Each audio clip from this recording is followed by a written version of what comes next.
Buongiorno e bentrovati a chi è qui in sala e a chi ci sta seguendo in streaming sui canali del Consiglio regionale del Veneto, quindi Facebook e YouTube. Oggi daremo vita a una mattinata molto intensa e ricca perché vogliamo parlare di patrimonio storico, di dimore storiche.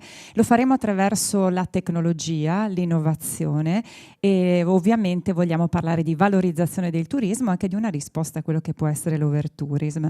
Lo faremo con il convegno intitolato Innovazione, Digitalizzazione, Intelligenza Artificiale e il futuro della valorizzazione del patrimonio culturale, organizzato da AZI, Associazione Dimore Storiche Italiana, e con il Castello di Thiene, naturalmente il patrocinio dell'Istituto Regionale Ville Venete e il Consiglio Regionale del Veneto, dove siamo proprio questa mattina.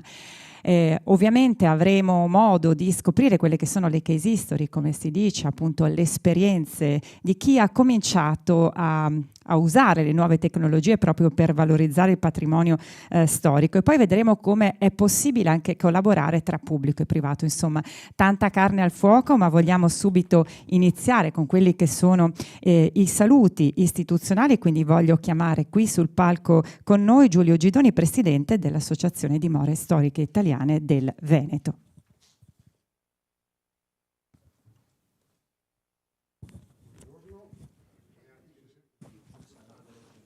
Eccolo qua, sì. Buongiorno a tutti. In primo luogo vorrei ringraziare la Regione Veneto e la segreteria organizzativa per l'ospitalità di questa mattinata di lavoro su un tema di grandissima attualità.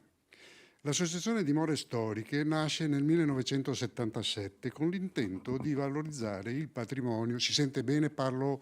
Sì. Boh. Con l'intento di valorizzare il patrimonio culturale privato, intendendosi per questo non solo i palazzi e le ville, ma anche quegli immobili la cui importanza è riconosciuta dallo Stato sotto il profilo storico, artistico e culturale. Come ad esempio sono le fortificazioni, i castelli, le stazioni di posta, i mulini. Ce ne sono tantissimi beni vincolati che poi non sono riconducibili a degli immobili diciamo di particolarissima importanza. Tutti questi beni di cui parliamo sono sottoposti a vincolo attraverso una particolare procedura da parte del Ministero dei Beni Culturali. Il vincolo comporta una serie di responsabilità relative all'obbligo della manutenzione continua e rispettosa delle caratteristiche del bene stesso. Questo obbligo è connesso alla considerazione che trattasi di beni di interesse pubblico, per quanto di proprietà o detenzione privata. L'obbligo di manutenzione in tutte le sue forme comporta anche una sanzione penale nel caso in cui il bene non venga conservato in modo corretto. A seconda della gravità, la sanzione può arrivare anche a 5 anni di reclusione. Scusi, di detenzione, perché poi abbiamo... I beni suddetti poi sono localizzati in grandissimo numero, non tanto nelle grandi città, bensì in borghi distanti, poco serviti e affetti da uno spopolamento rilevante. A volte questi beni sono l'elemento principale di una località e in qualità di attrattore turistico potrebbero rappresentare anche il perno economico di una comunità. Oggi abbiamo il compito di tutelare e valorizzare il passato in quanto custodi dei beni sommariamente elencati poco fa, beni che racchiudono secoli di storia. Ma questi beni devono anche guardare a quel futuro che è il tema di questo convegno. Le nuove tecnologie potrebbero consentire il miglior approccio possibile per trasportare questi beni nel futuro. L'innovazione, sia nei beni che nell'utilizzo dei medesimi, dovrebbe portare ad una fruizione più consapevole e più profonda della storia che questi racchiudono, avvicinando il visitatore a un prodotto di qualità e fuori dalle rotte più affollate, e contribuendo così anche alla scoperta di porzioni di territorio più marginali. E questo con il conseguente incremento delle attività economiche locali. La mia speranza è che questi beni storici, collocati in piccoli borghi o cittadine minori, possano anche contribuire in modo significativo alla riduzione della pressione dell'overturismo nelle città d'arte. Questo convegno ha come obiettivo il futuro della valorizzazione del patrimonio culturale attraverso l'innovazione, la digitalizzazione, l'intelligenza artificiale, anche grazie ad alcuni casi applicati già di successo. Grazie, io ho finito. Grazie. Grazie al Presidente anche per aver voluto questo incontro che mette insieme tante anime. Ringraziamo anche il Consiglio regionale del Veneto, per questo voglio chiamare qui sul palco con noi il consigliere regionale Roberta Vianello.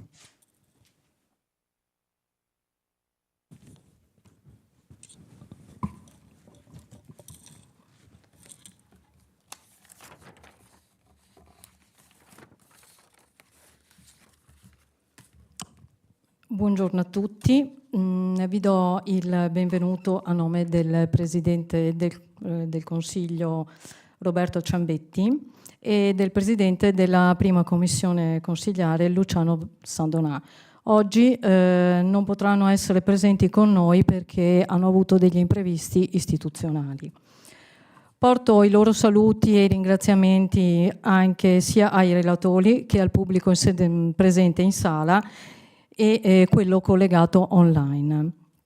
Il Presidente della Prima Commissione Consigliare, Luciano Sandonà, ha voluto organizzare fortemente questo convegno perché la civiltà delle ville è un patrimonio inestimabile e che dal nostro passato ha molto da dire al nostro presente e anche al nostro futuro. Abbiamo molte opportunità per valorizzare e sostenere questo patrimonio culturale.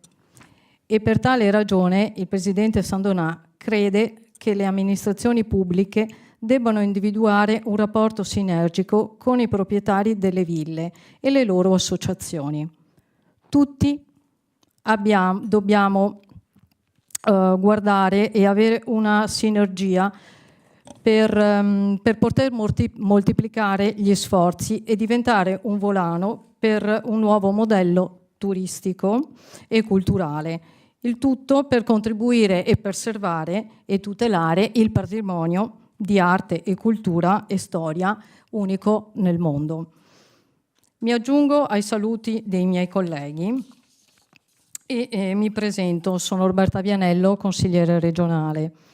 Ci troviamo qui oggi per discutere di un tema che tocca profondamente il nostro territorio, la nostra storia, la nostra identità e la valorizzazione del patrimonio culturale e delle nostre dimore storiche, di cui il Veneto ne è molto ricco.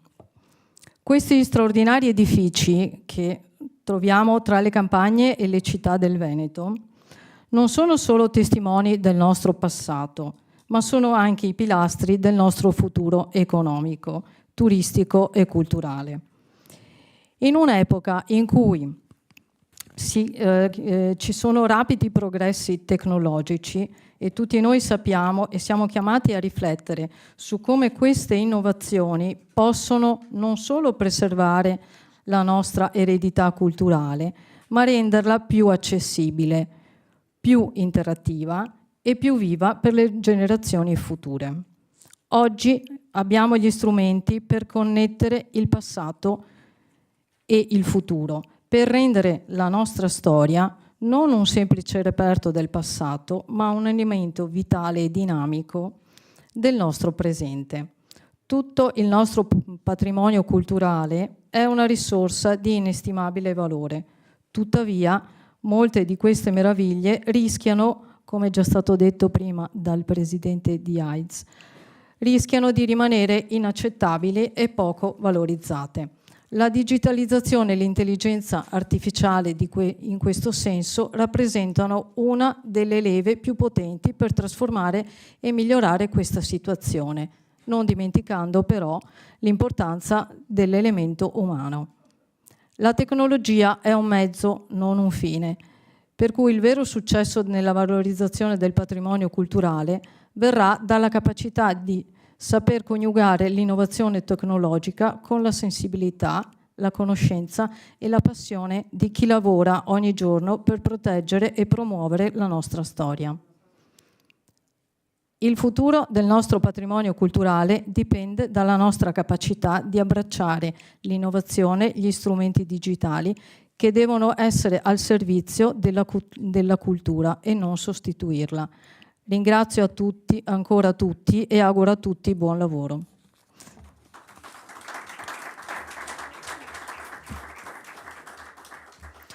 E volevo aggiungere che probabilmente non riuscirò a rimanere fino alla fine perché ci sono delle commissioni in corso e quindi come i miei colleghi anch'io insomma a un certo punto dovrò assentarmi, però insomma cerco di rimanere più tempo possibile. Grazie.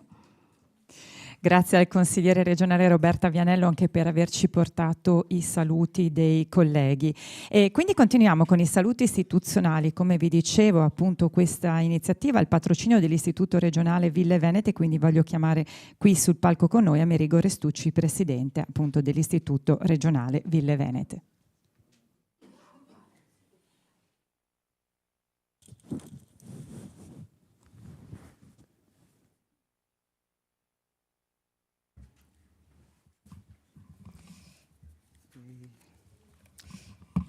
Bene, io direi occasione preziosa già nelle premesse che ci hanno finora accompagnato. E come ha detto la consigliera Vianella alla fine, che non potrei essere, io sono un po' anomalo rispetto alle cose che si dicono all'inizio, che le persone per impegni istituzionali non ci sono state. No, ci sono, ma poi alle 11:30 dovrò andare via perché si presenta il rinnovato rivista della Biennale di Venezia, della quale sono nel Consiglio, e si ripresenta il numero dopo anni di silenzio sugli archivi. Ho curato io questo numero, quindi non è proprio nel mio genere andare via, però come ha detto la Vianello almeno fino alle 11:30 ci sono. Incuriosito dai temi che saranno trattati, ci sono persone che parleranno nel corso della mattinata che stimo particolarmente,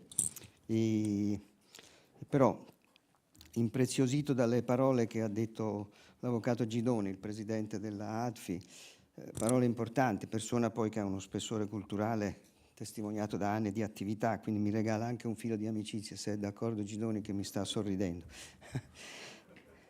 Ecco, nel dire queste cose, con franchezza, quando avevo visto il titolo, ma mi avevano da tempo sia Gidoni che il consigliere Sandonà detto di partecipare, nel mio ruolo di presidente dell'Istituto regionale Ville Venete, qui devo dire il presidente coordina delle cose, ma per vostra conoscenza c'è un direttore che dirige l'istituto, ci sono 2 architetti, ci sono 3 persone dell'amministrazione, altri che fanno funzionari, insomma un numero di persone che cerca in sostanza di essere vicino a questa identità, come l'ha richiamata prima la consigliera Vianello, delle Ville Venete. E devo dire che quando me l'avevano proposto, il titolo mi aveva un po' impressionato, perché innovazione e digitalizzazione, su questo si potrebbe parlare per molto tempo, sono le novità intorno non solo al sistema dei beni culturali, ma anche di altre attività complesse di questo momento che l'Italia sta vivendo. Però poi la seconda parte, dopo i 2 punti, il futuro della valorizzazione del patrimonio culturale, mi permette di dire alcune delle cose che volevo suggerire anche a me stesso oltre che a voi. E il futuro, però qui c'è un passato da governare, vale a dire un passato che ha visto le Ville Venete, ma in generale le attività promozionali della cultura del Veneto sedimentarsi nel corso del tempo. Sarebbe interessante parlare del Medioevo, ma insomma mi soffermerei in sostanza sulla facies del 1500, quando Palladio è il primo testimone di cultura, di architettura e di presenza di un'architettura di grande qualità nel territorio. Ecco, però, qua l'ho detto anche in altre situazioni, chi mi ha sentito mi scusi per la ripetizione, dobbiamo sfatare il fatto che le ville venete, soprattutto palladiane, non sono l'ozio della nobiltà che decideva di andare nel territorio, riposarsi, rilassarsi, avere incontri, ma sono invece testimoni di una presenza di persone, quindi li chiamo imprenditori, anche se fossero legati alla nobiltà, che avevano deciso di intervenire dopo un po' una sorta di diminuzione delle attività della Serenissima nel contesto dei mari, di intervenire anche nel territorio.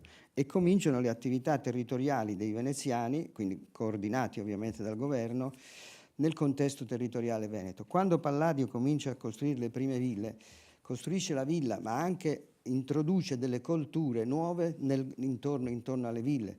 Sono colture che permettono di trovare dei prodotti opportunamente trattati e poi riportati in quelli che erano gli edifici ancora oggi presenti delle barchesse, che raccoglievano i prodotti della campagna e servivano a determinare un intreccio tra la villa e le attività commerciali del territorio. Oggi le barchesse fanno parte del sistema culturale della valorizzazione delle ville, però in quel momento erano proprio testimoni di questo. C'è una relazione di uno studioso dell'Università di Padova sull'agricoltura nel Veneto che spiega come sono state proprio le ville a introdurre delle colture nuove, poi imitate da quelli che gli stavano attorno, perché quando si arrivava alla villa di Palladio con colture nuove, i vicini, dette tra virgolette, cominciavano a capire che potevano innovare le colture che portavano avanti da sempre e introdurre colture nuove. Ripenso alla presenza nel 600-700 della patata, addirittura piante di caffè. Ma insomma, questo è solo per dirvi che sono attività nel contesto territoriale che sono legate alle ville. Qui devo dare atto all'associazione, poi dirà molto meglio nel contesto della giornata di Tiene, persona che stimo, le attività dell'ADVI anche nel titolo della sua relazione, però l'associazione dimore spiega che i proprietari delle ville, non solo quelli storici, ma anche quelli che hanno acquisito le ville comprandole negli ultimi anni, devono far governare la villa creando una serie di attività culturali, di promozione e quant'altro.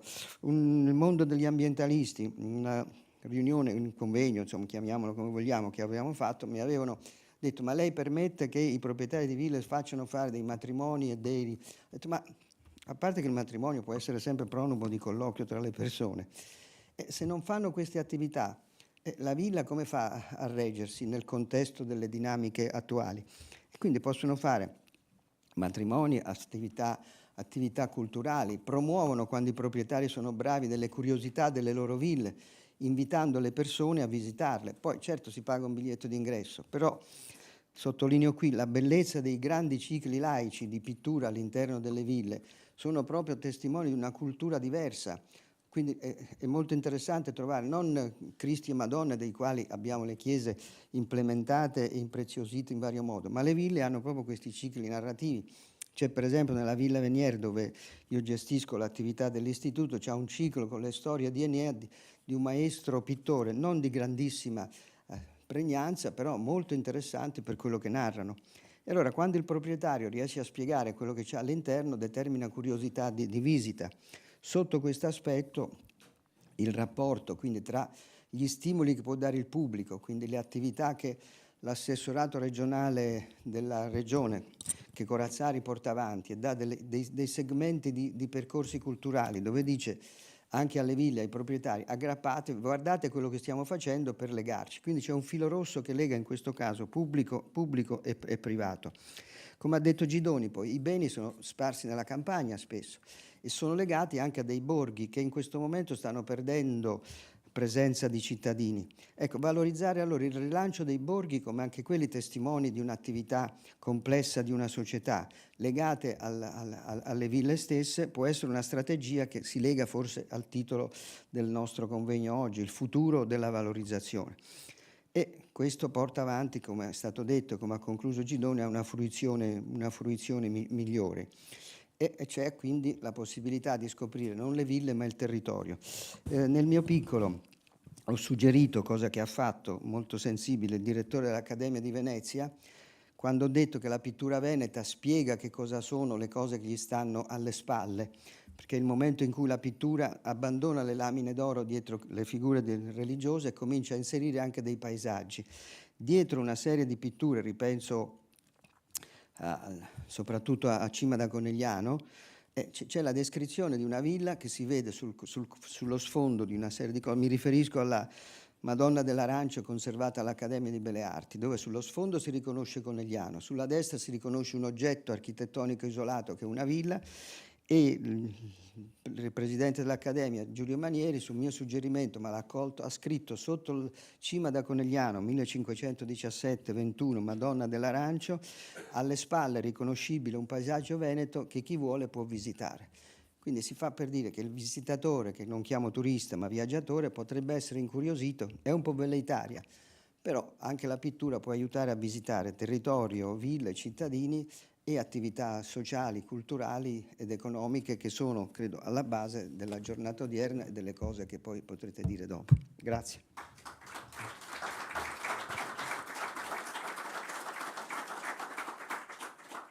Grazie al Presidente Restucci, e giustamente questi strumenti, l'innovazione e la digitalizzazione potrebbero servire proprio anche a questo se usati bene, e oggi lo vedremo proprio. E continuiamo con i saluti istituzionali. Voglio chiamare qui sul palco con noi Aldo Rozzi Marina, amministratore unico di Veneto Edifici Monumentali.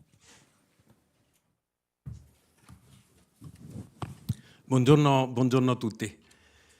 Ringrazio per l'invito AZI e oltre alle autorità presenti saluto i giornalisti, rappresentanti delle dimore storiche e gli illustri relatori. Ringrazio anche la segreteria organizzativa e il presidente Luciano Sandonà per l'interesse di partecipare all'organizzazione di questa giornata. I miei complimenti a chi ha promosso questo convegno su innovazione, digitalizzazione e intelligenza artificiale, cioè all'Associazione Dimore Storiche Italiane.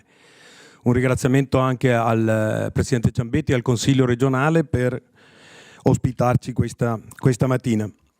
Sono contento di partecipare in qualità di amministratore dei complessi monumentali della Villa Contarini e quello di Monselice, che invito sempre a visitare, perché se ci troviamo qui questa mattina significa che un ponte fruttuoso è stato creato tra i proprietari delle dimore storiche riunite in AZI con la Regione del Veneto. Ebbene, questo dialogo continui nel futuro.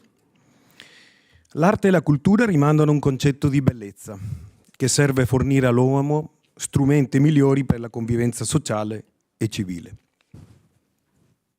Le iniziative di AZI, come quello odierna, concorrono alla valorizzazione dello straordinario patrimonio storico e culturale del nostro territorio.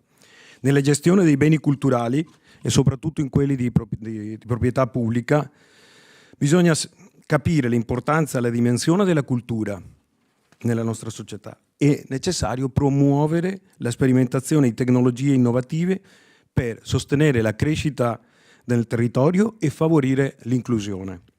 La realtà virtuale e la realtà aumentata hanno il potenziale per sviluppare i settori come il turismo e l'intrattenimento, offrendo esperienze uniche e coinvolgenti ai cittadini e ai viaggiatori di tutto il mondo.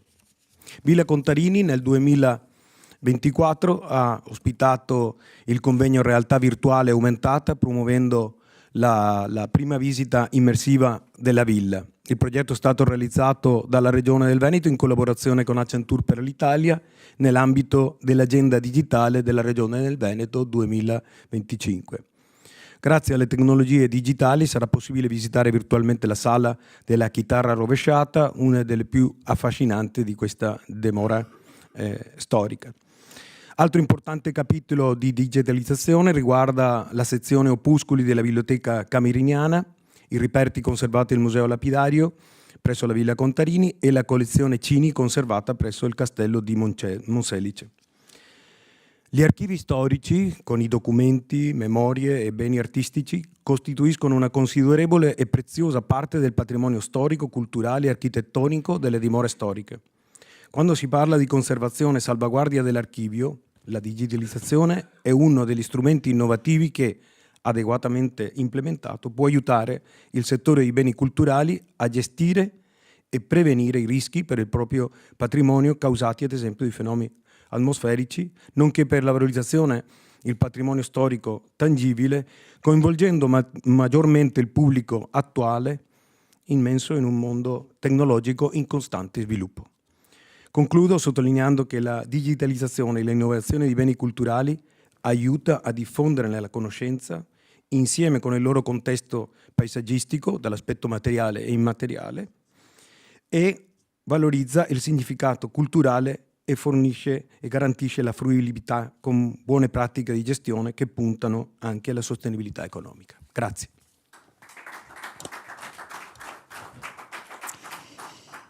Grazie ad Aldo Rossi Marin, e adesso entriamo nel vivo di quella che è la nostra mattinata. Poi più tardi porterà i saluti anche l'assessore alla cultura Cristiano Corazzari, che appunto attendiamo qui in sala. Entriamo proprio nel vivo e quindi parliamo degli strumenti, in particolare di 3 asset: innovazione, qualità e partnership per un turismo culturale e un futuro sostenibile. Lo facciamo con Paolo Giulini, founding partner di Culture Edition e board member di UBI Fondazione Cabano, che è co-founder di Musement, che chiamo qui sul palco con noi.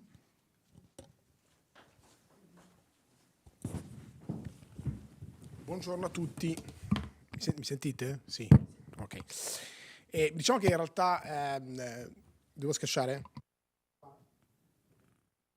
In tutte le introduzioni si è già detto moltissimo, in realtà sono stati dei temi più importanti che... Si sente poco un po'?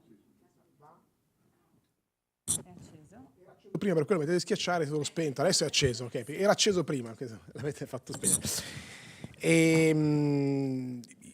Il tema, mi occupo di questo da tanti anni, ecco adesso va, ok. Mi occupo di questo da tantissimi anni ed è quello che ho fatto sotto diversi aspetti, con diverse aziende personalmente, ed è un tema che potrei parlare ore, insomma, qualcuno l'ha detto prima, è un tema molto ampio, molto affascinante, cruciale, si parla di asset culturali, turismo, sono due dinamiche che parlano molto oggi, sempre di più.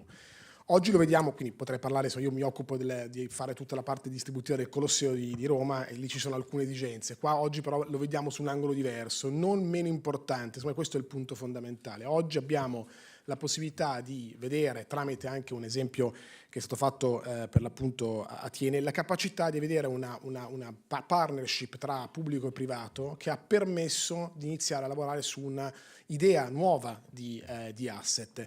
Si parla da tempo di diciamo, beni secondari, zone secondarie, l'overtourism, in realtà sono tematiche che sono sempre spesso in confronto. Quello che noi abbiamo oggi come possibilità è quello di riconoscere che sono degli asset veri, cioè Colosseo è un asset, un grande monumento è un asset, tutto questo patrimonio enorme diffuso di turismo culturale è un asset. Dobbiamo iniziare a capire che è un asset e capire come riuscire a lavorare con questo enorme patrimonio che abbiamo. Non ripeto quello che è già stato detto, in realtà l'avete detto, ripetuto, secondo me è stato molto interessante sentirlo. Quello di cui secondo me oggi è importante capire, e poi dopo lo si affronterà con imprese che lo hanno fatto in maniera molto virtuosa, è come l'innovazione possa essere uno strumento che aiuta a veicolare questo asset in qualcosa di fruibile, qualcosa che possa rendere più interessante o comunque iniziare a fare scoprire zone che non sono primarie, che questo è un po' il fulcro, no? Cioè, è molto facile venire a Venezia, è più difficile andare in alcune zone del Veneto. È un discorso che si utilizza da tempo ed è un mix di varie possibilità. Abbiamo il pubblico, abbiamo il privato, si parlava della forte esigenza del privato di dover gestire del patrimonio che è complicato da gestire, costoso, non è facile. Abbiamo un pubblico che può essere di supporto, deve trovare il modo giusto con cui farlo. Nel caso di esempio di Tiene è successo, che infatti è un caso virtuoso a mio avviso, per cui in realtà c'è stato un buon livello di comunicazione. E poi abbiamo un grande patrimonio intangibile che esiste in Italia, ci sono tantissime imprese che fanno innovazione, lo fanno in modo diverso, in modo nuovo, in modo virtuoso, potrebbero esportare la capacità e la creatività che noi abbiamo, ma in realtà non sempre riescono a farlo. Alcune oggi che parleranno già lo fanno, già lavorano in Italia, lavorano all'estero. Quello che secondo me è importante oggi è capire che riuscendo a fare sistema, quindi mettendo insieme imprese che fanno specifiche, si occupano di specifiche aree di competenza all'interno dell'innovazione dei beni culturali, si parla di valorizzazione ma c'è anche la conservazione, che è un altro tema molto importante che spesso e volentieri dialoga con la valorizzazione, con la Fondazione CAB di Brescia, stiamo lavorando ad esempio su questa tematica, però questi due ambiti, cioè valorizzazione, conservazione e la capacità di conoscere che esiste un asset che è molto diffuso, che deve essere finalmente riconosciuto come asset, come blocco da utilizzare, è brutto dirlo, ma in realtà dobbiamo iniziare a capire che quello è uno strumento che possiamo usare. Riuscire a far dialogare questi due, diciamo, il patrimonio tangibile e l'intangibile. Il tangibile lo conosciamo, c'è, costa, è complicato, è meraviglioso, ma deve essere comunicato. In passato si è tanto fatto nel marketing territoriale, si è comunicato ma non basta. Allora, quello che si è voluto fare, che si può fare, che si deve fare è creare sistema sulle imprese, quindi il valore intangibile, la creatività, la capacità innovativa, la tecnologia, metterle insieme. Qualcuno, credo fosse il consigliere in realtà, che ha detto che la tecnologia non è il fine ma è un mezzo. Questo è fondamentale, si dice sempre, se guardo alcune delle imprese che hanno fatto dei lavori e che conosco, è la base. La tecnologia deve essere uno strumento che aiuta a unire dei puntini per rendere un prodotto più comprensibile, più entusiasmante e meglio utilizzabile. Quindi riuscendo a creare sistema, questo ci permette di poter iniziare a lavorare all'interno di un piano industriale e turistico-culturale di medio termine a un risultato che sia raggiungibile. Per questo è un altro punto, a mio avviso, fondamentale. Quando si parla di turismo e cultura, spesso si vogliono risultati subito, non si possono avere subito. Cioè, il turismo ha dinamiche più lente, i beni culturali ancora di più, quindi in realtà bisogna avere la coraggio e la fortuna di iniziare a lavorare su un percorso che sia tracciato, che abbia un'idea chiara, ma che si sappia che non può avere un risultato oggi, cioè ce l'avrà domani, dopodomani, bisogna aggiungere dei pezzettini e bisogna mettere a sistema. In questo caso le dimore storiche italiane lavorano in questa direzione, quindi l'idea di essere un network, sempre di più questa cosa può permettere, questo elemento può permettere nel lungo termine, nel medio termine, diciamo lungo forse è negativo, medio, di riuscire ad arrivare a risultati importanti che sono sicuramente utili come contrasto all'overtourism, che è il tema più in voga oggi. Abbiamo, se non sbaglio, oggi anche un'azienda non italiana, portoghese, non è un caso, perché il Portogallo, un paese che conosco molto bene e con cui ho collaborato, ha già fatto questo, cioè il Portogallo ha una visione di medio termine, quindi ha messo insieme Portugal Venture, che è l'equivalente delle casse depositi e prestiti, quindi ha capitale pubblico territoriale, quindi siamo in una regione Veneto che fa molto in questo, quindi è lo Stato, il territorio, con delle linee guida molto chiare, sono riusciti a creare innovazione nel turismo sostenibile e di qualità. E quando si parla di turismo sostenibile, i beni culturali ci sono sempre, quindi le ville, il patrimonio, i monumenti sono sempre coinvolti. Allora, non è un caso che ci sia oggi un'azienda portoghese in Italia, bisogna anche iniziare a capire che non c'è solo l'Italia, ma l'Europa è un sistema su cui andare a fare anche selezione di aziende che fanno dei prodotti che possono essere interessanti per noi, che possono essere magari copiati, che possono essere evoluti in realtà,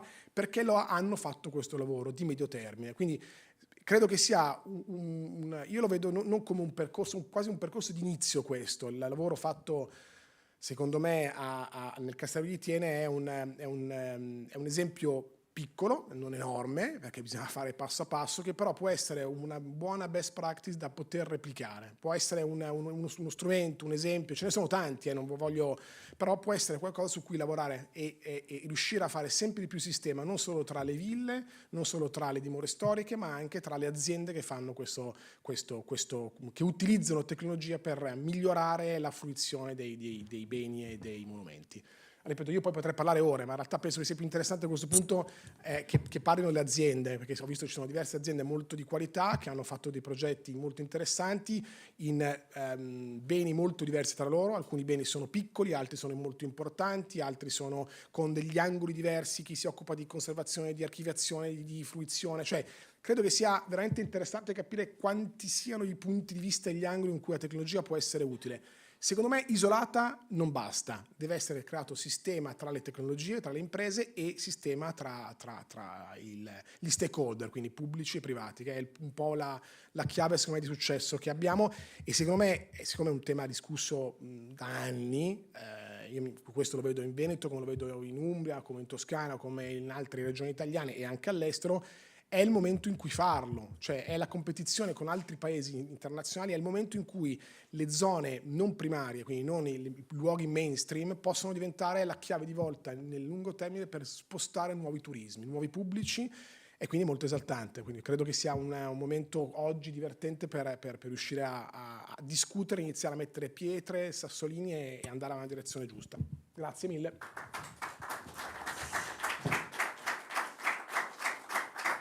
Grazie, effettivamente non stiamo parlando di Venezia, di Verona, ma stiamo parlando di altre location e soprattutto l'esperienza del Covid ci ha insegnato anche questo, e l'occasione di questa mattina è proprio anche quella di mettersi in rete, di mostrare quelle che sono anche le eccellenze del territorio. Si è parlato di Portogallo e facciamo proprio un salto a Porto, e lo facciamo con Mafalda Ricca, founder e CEO di Viziart, che ci parlerà proprio dei casi di studio di valorizzazione del patrimonio culturale attraverso le tecnologie immersive. Buongiorno a tutti. I will speak in English, I'm so sorry. If then someone needs to translate something, maybe Paolo can help me, but I hope that you understand what I'm going to show. So today I'm bringing you some reflections on how tourists are going to, in terms of trends, in terms of what they want to see, and also what we are doing as a Portuguese company that is really focused on augmented reality and virtual reality.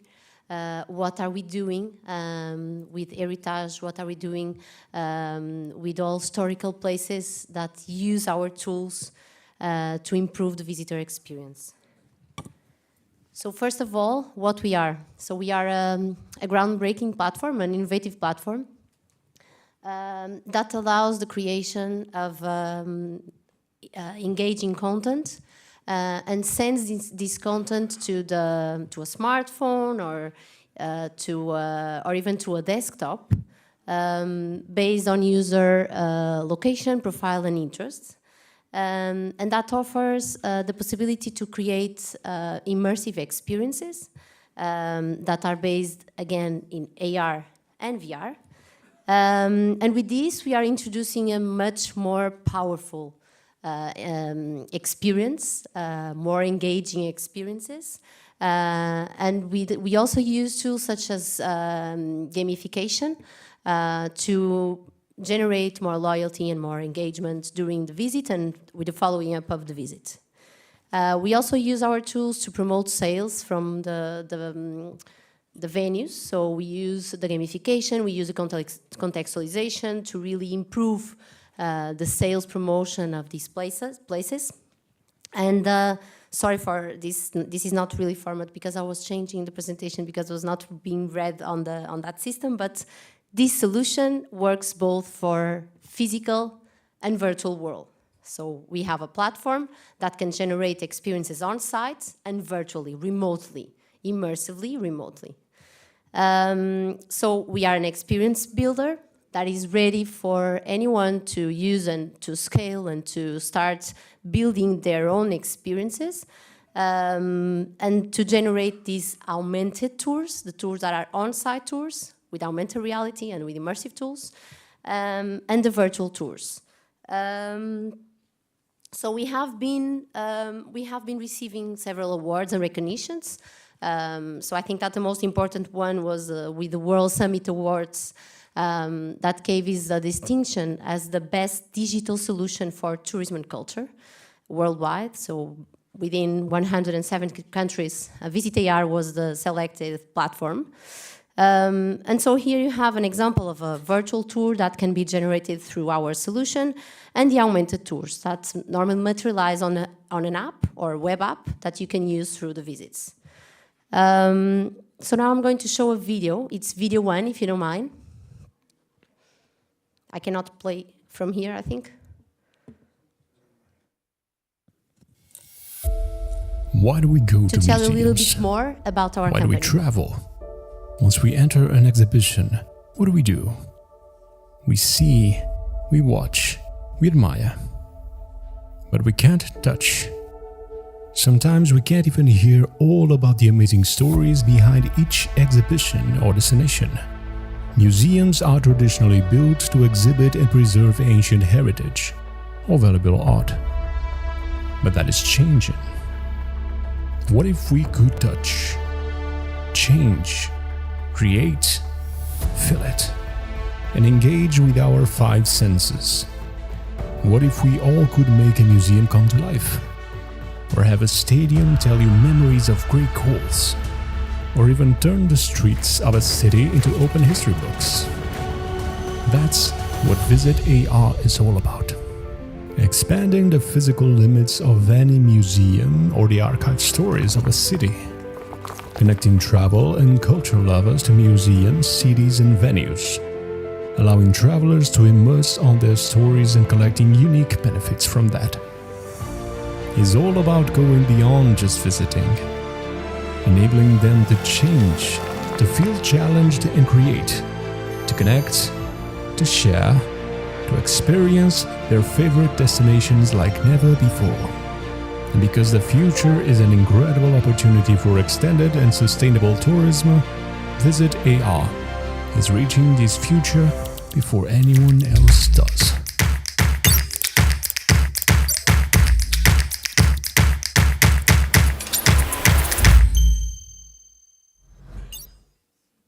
Then we can keep with the presentation, if you don't mind.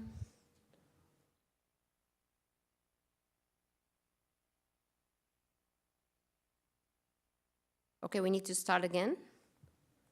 Okay.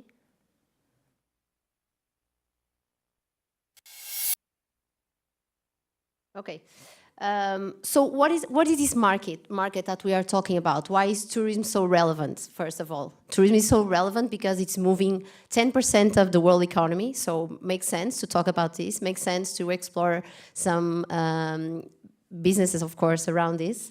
And what are these tourists searching for? So I brought here some trends regarding this behavior of the new tourists. And what we realize is that, of course, that the main thing or the main triggers for this change on tourist behavior, on what the tourists want, has all to do with the internet, of course, social media, and also COVID. I know that COVID started to change some things in what tourists want, in what tourists were searching for, and this was quite important for this conclusion. So 55% of the global travelers in several studies that we're doing says that they are more searching for experiences rather than just seeing places, rather than just doing a pinpoint over there where they visit. They are searching more for experiences when they are travel. They are also demanding. For more personalized experiences, which means that 80% of travelers are now saying that they are searching for this. They are searching for personalization. Also, the growth. Can you hear me the same way? Okay, I cannot hear me the same. So also, there was a growth on digital and immersive technologies. So there's a recent study from Skift that suggests that 56% of global travelers are really interested in using these kind of tools, immersive tools like AR and VR, that will help, of course, to interact better with places, to bring some sites to life, and so on. And we'll see some examples in our use cases. And we also see that the younger generations, they are driving this trend, of course, because they are searching for travel experiences that, by the way, could be supported by technology. There is also an increased interest in cultural heritage and authenticity. So there's a trend in tourism that people are searching more and seeking for more authentical and cultural experiences. And here, cultural heritage plays a really important role, of course.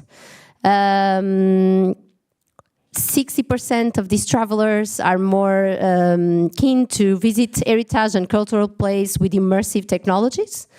And there's also a really growing popularity on the virtual tourism that is becoming an interesting trend and a significant trend that came with the pandemic, because people started to visit places virtually, and then they got used to that, and they started using this as a way of visiting places that they might not able to visit because, I don't know, because they are disabled, because they don't have means for that, they don't have money, they cannot go, it's not accessible, whatever. So they can now do this in a more easy way.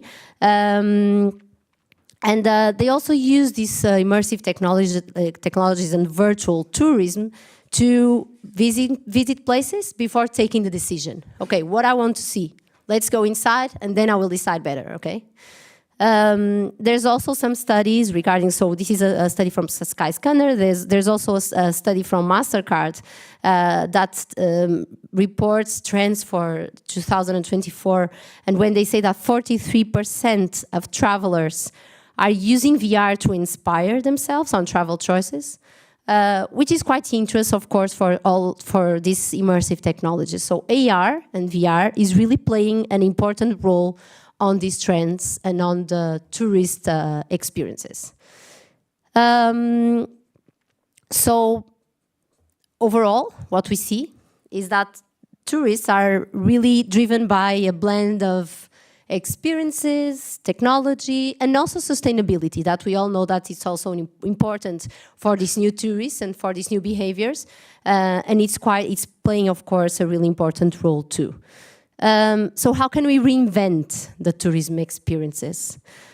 There's a really interesting definition, that is the Stendhal syndrome, which is the feeling of, like, I would say, really heart-beating feeling that we sometimes have when we are going inside, I don't know, a cultural heritage place where we feel something moving inside of us. And this is a definition. There's a thing called Stendhal syndrome, which is something that we need to search for when we are providing tourist experiences. So we want to get this Stendhal syndrome in people that visit places. So now that I'm going to give you some examples of VR and AR experiences and use cases, I just wanted to bring you, first of all, the definition. There's sometimes quite big confusion between what is AR, what is VR, and to give you a really easy example, so VR is a technology where you are replacing the reality. So you go inside something that is not there, okay? It's a 3D environment that you go inside, it's not physically there, and you go immersively there. And the AR, it's also quite immersive, but not so immersive, because you are replacing on the reality something that is digital, another layer, a digital layer inside the reality that we are living, okay? So museums and visitor attractions are definitely using augmented reality to enrich exhibits or places by overlaying this digital content. So it's important to bring back some things that are not really there, really important for archaeological sites, so things that we cannot see. Augmented reality can bring it on a really real way and with a real dynamic way. So AR and VR is also being used as a way of, again, giving more interactivity, of course, more immersivity, and also to give a more educational experience, allowing to give extra information, contextualize information, extra content, to see things that sometimes are not there, or just to complement things that are there, okay? So the difference between AR and VR, I think that I already mentioned. So VR replaces reality, and AR is giving another layer, another digital layer in our reality. And why, again, is AR and VR so important? Not only because I say, not only because I sell it, but also because it's have a really big trend here of a growth in this market, in the value of this market, that is going to value $62 billion in 2026. And that is not just in case. So here I have an example. I brought two examples of what our museums doing with these tools, the most iconic ones, I would say. So there's a really interesting example in the Museum of National History in Paris, where they are using augmented reality to bring life to animals that are extinct. They are not there anymore, so let's give them life to show who are these animals. So it was a quite interesting case. Maybe we'll skip this video because then it might be too much. And there's also really paradigmatic play. When we talk about museums, we always need to talk about the Louvre, of course, or sometimes it's the most iconic reference that we might have. And Louvre also started to use these kind of tools, bringing, for example, a really interesting experience with VR that was something like Beyond the Glass, which is to give to visitors an experience to show how Mona Lisa was made. How was the context?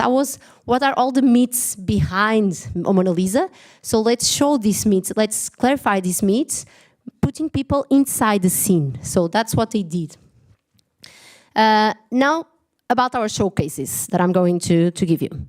First of all, a video. That is video number 2, I think. If you don't mind, in the video number 2.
It's not working the microphone, but all of these examples are use cases that we have in our portfolio that we did from some of our clients. And now I'm going to showcase 2 iconic examples or projects that we want to highlight. One is Almeida Village. It's a historical village that we have in Portugal that is in the interior of Portugal. Not much tourists are going there, but they have an amazing history that was lost because of the French invasion. So they didn't have a castle anymore because of the French invasions. And with AR tools, we could bring back this history to this village and we could improve the visitor experience, because every time a tourist went there, they were not seeing the castle, and now they can see. Now they can see how it looks like with these kind of tools that will give it on a more immersive way. So this is the castle where we don't really see the castle, and the castle that we reconstruct. And here you have a video, I think. Yeah, it's moving. Okay, that is showing the reconstruction exactly on these sites, so people can see how was the castle on this place that was gone. Of course, that when we start these kind of historical reconstructions, we need to start from some historical documentation. We need to be really accurate to see how it was really like in the past, which is quite hard sometimes because we don't have documentation, because we don't have some things to support, but we get there. And in this case, it was a quite interesting case. Another case in this village was to rebuild a tunnel of the castle, and people can go inside this tunnel, and while they are going inside this tunnel, they are seeing as they were inside this place. So they have like a street over there nearby the castle, so they can walk through like they were in the tunnel with these immersive tools. So I'm just giving you now the case of Almeida Village. If you could play video, the third, I think.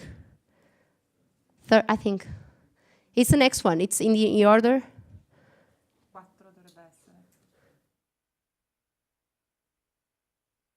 So with this case, we got more engagement, we got more visitors, and this was quite interesting and relevant for this region to have this kind of solution.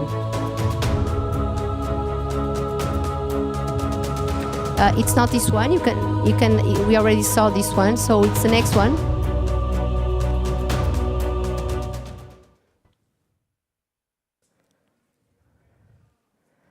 I'm sorry, I had these videos integrated in presentation, but then it was not supported in the system over there, and I need to shift. So can you play the other one? The other one too? We saw already this one. The other one. It's in sequence, so it's the.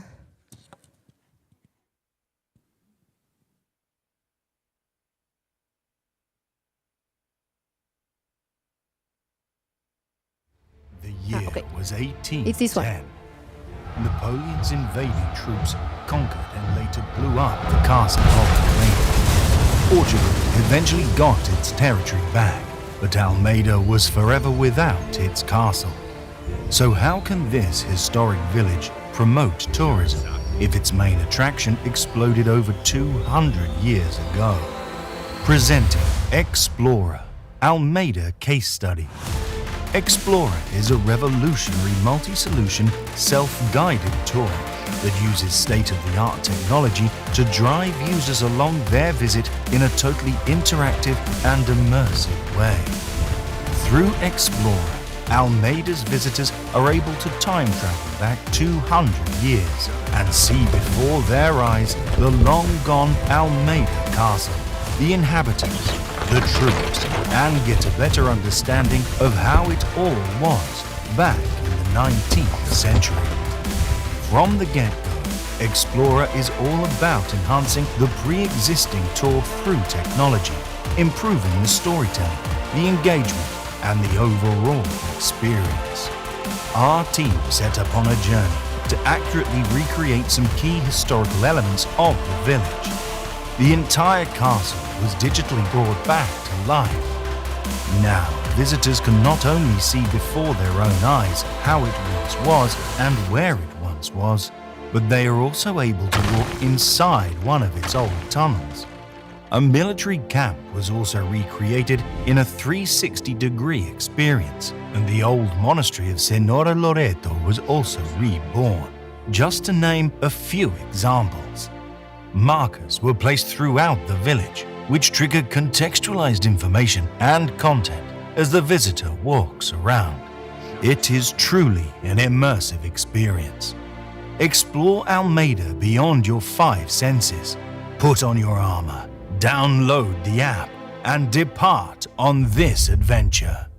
Explorer, level up the experience. Well, just to explain to you, Explorer was our previous brand. We are rebranding to Visit AR. It's the same company, same product, the same platform. So now, to finish, I will give you the Castello di Tiene example here in Italy. It was a quite interesting and challenging project for us. Again, the challenge here was to digitalize, improve, immersively tell the stories of this castle to the visitors of Castello di Tiene. And with these kind of tools, AR and VR, we could really improve these experiences, bringing back some stories, some documentation, some digitalization of the castle. That was quite important for us and of course for this place to really change the way visitors were interacting with this castle.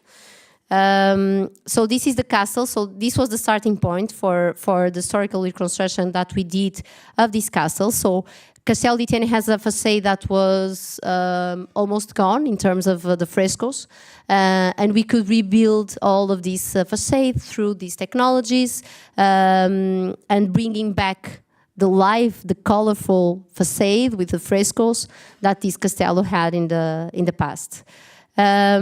We also, while we were doing this, we always try to do this, and I think that with this case we achieved too. That is when we are giving a virtual reality experience of a virtual new world of the past, to travel back in the past, we need to introduce characters there to make it real. And these characters may not feel plastic. They cannot be in 3D. And normally we go to studio, we capture these characters, and then we insert the real characters in the 3D environment. And that's what we did with Castello de Tiene. So here we have the making of this, also the reconstruction of the castle. Oh, sorry.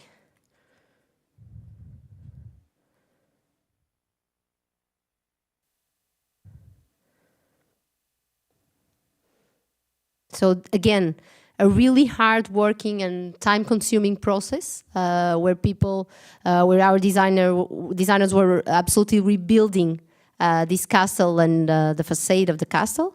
And then we brought all the 360 environments of the 16th century to show how it looked like in the past, okay?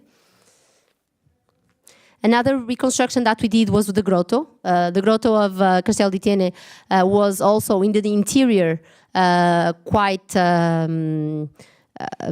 the interior of this grotto was quite lost, so we brought back again how it looks like, so the water around that they don't have anymore, and then inside the grotto, so all the shells that this grotto used to have in the past were brought to this place again with an immersive 360 experience that people can experience on their phones while they are doing the tour. So this is what we brought to life, as you can see. Quite different, but as it was originally. So this is the result. And yeah, just to finish, the main challenge, the main challenge is here. So it's not all pink. Of course, that we need to face some challenges here when we are dealing with AR and VR. And the first one, and why is this is not massively adopted, it's because of the costs. So one challenging thing about AR and VR is the cost of these historical reconstructions, not the cost of the tool itself, the system to play AR, which in our case, we do have this platform, it's ready, we can use it, it's scalable. But the content that is inside the system, inside the software, is quite hard to develop. It's really time consuming, and of course, with a big team and with several weeks working on that. And sorry.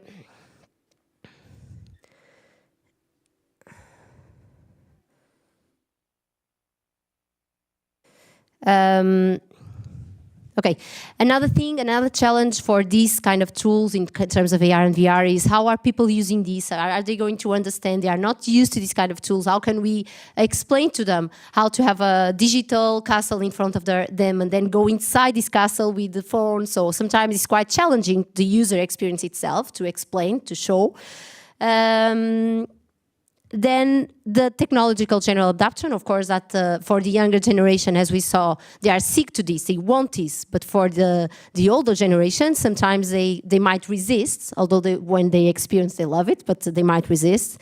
And of course, the content maintenance. Every time we want to rebuild another thing, every time we want to insert another content in AR or VR, again, cost effective. It's a problem of cost and time consuming and so on. What are the main opportunities? First of all, of course, a really much better experience, because we are giving stories in a really immersive way, and that is quite interesting, of course.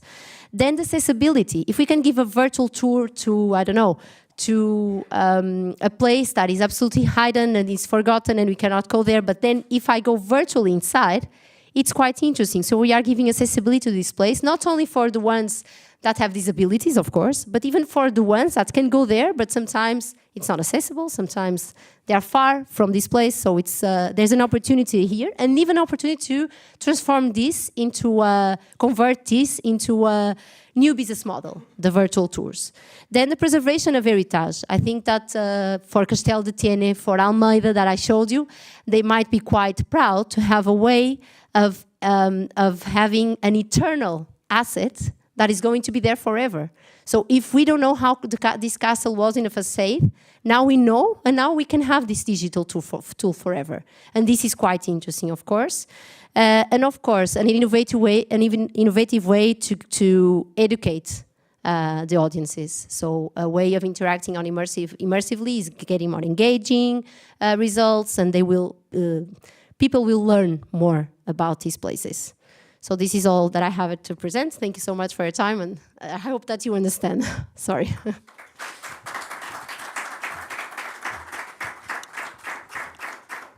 Thank you very much. Grazie naturalmente di averci fatto entrare in questa immersione digitale. Tra l'altro il Castello di Thiene ne parleremo tra poco, proprio come case history. Adesso vogliamo parlare anche di nuove forme di comunicazione che supportano tutto questo. Lo facciamo con Alessandro Massardotti, CTO di che ci parlerà proprio delle strategie narrative e nell'exhibition design per valorizzare il patrimonio culturale intangibile. Grazie a tutti, buongiorno. Cercherò di recuperare un po' di tempo.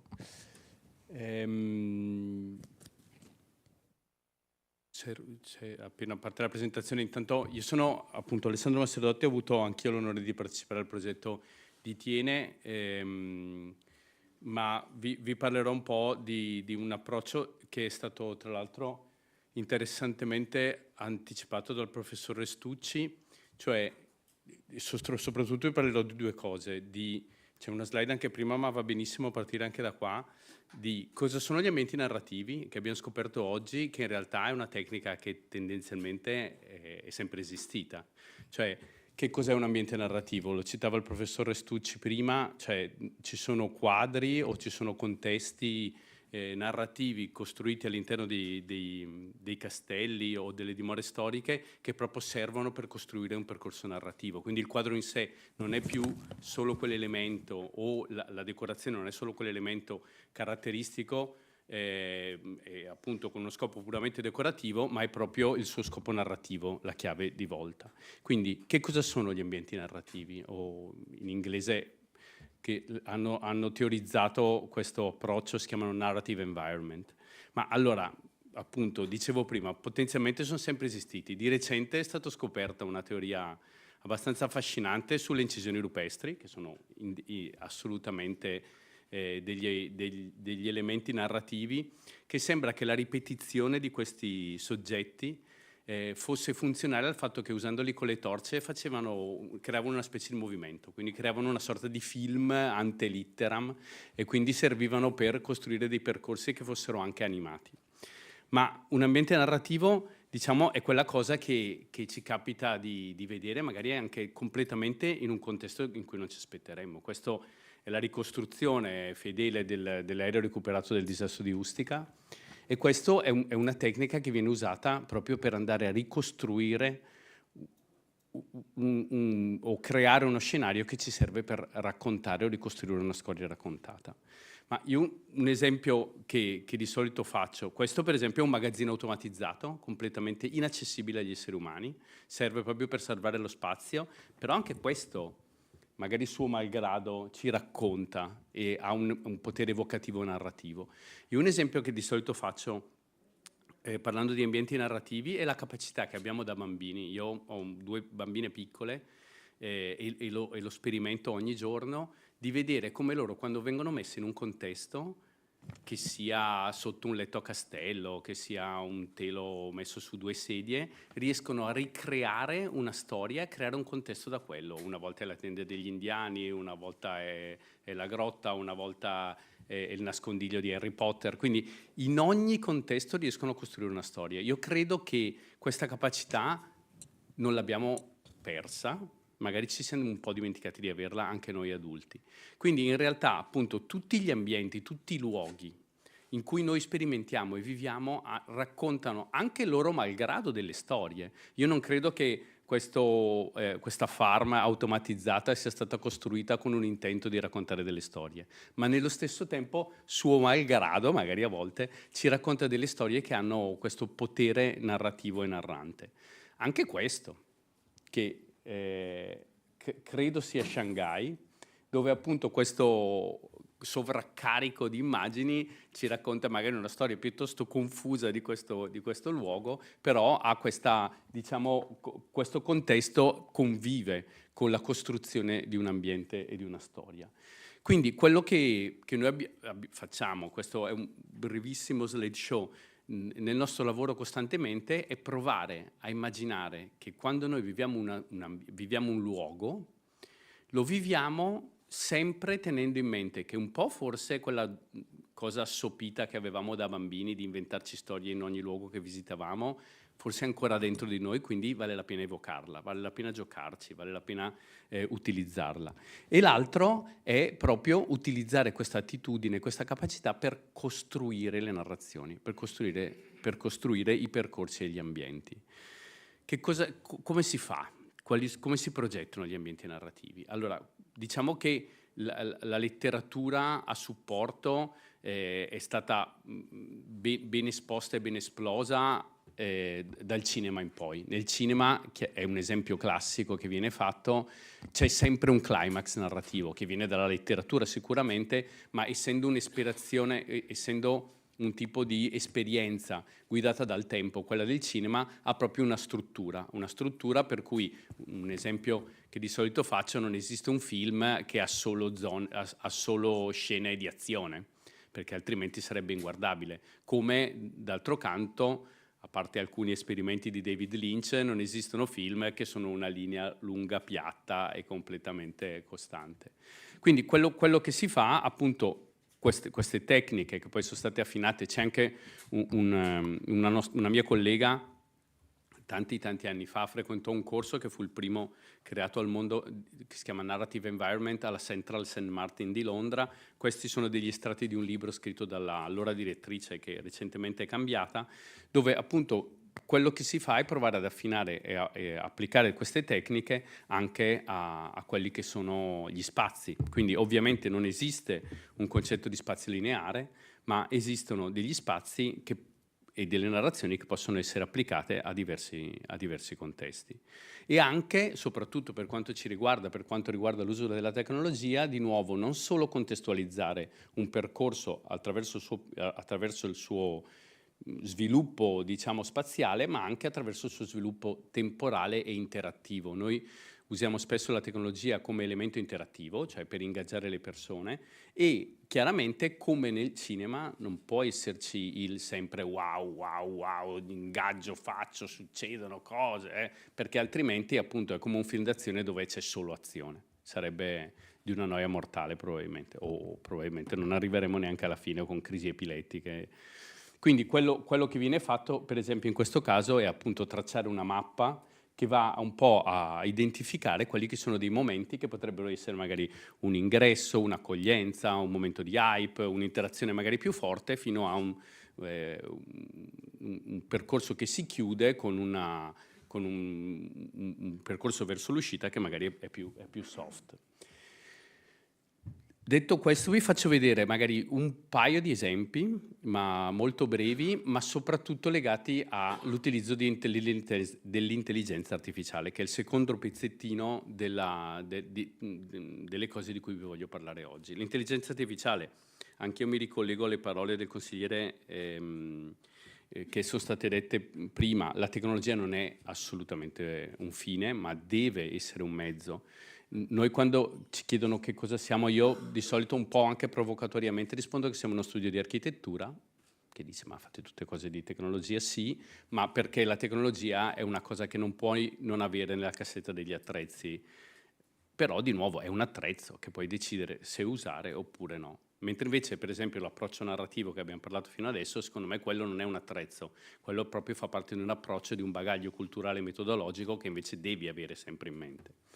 In questo caso, appunto, un esempio veloce, abbiamo appena fatto alla Bookmesse di Francoforte uno studiolo per Treccani, che è una famosa enciclopedia italiana, e dove appunto abbiamo mischiato e provato a utilizzare l'AI generativa. Loro hanno un archivio enorme, dove tra l'altro è anche ricchissimo di storia dell'Italia, ma quello che abbiamo fatto è provare forse qua parte un video, perfetto, provare ad animare e quindi a potenziare tutte le immagini che erano nell'archivio.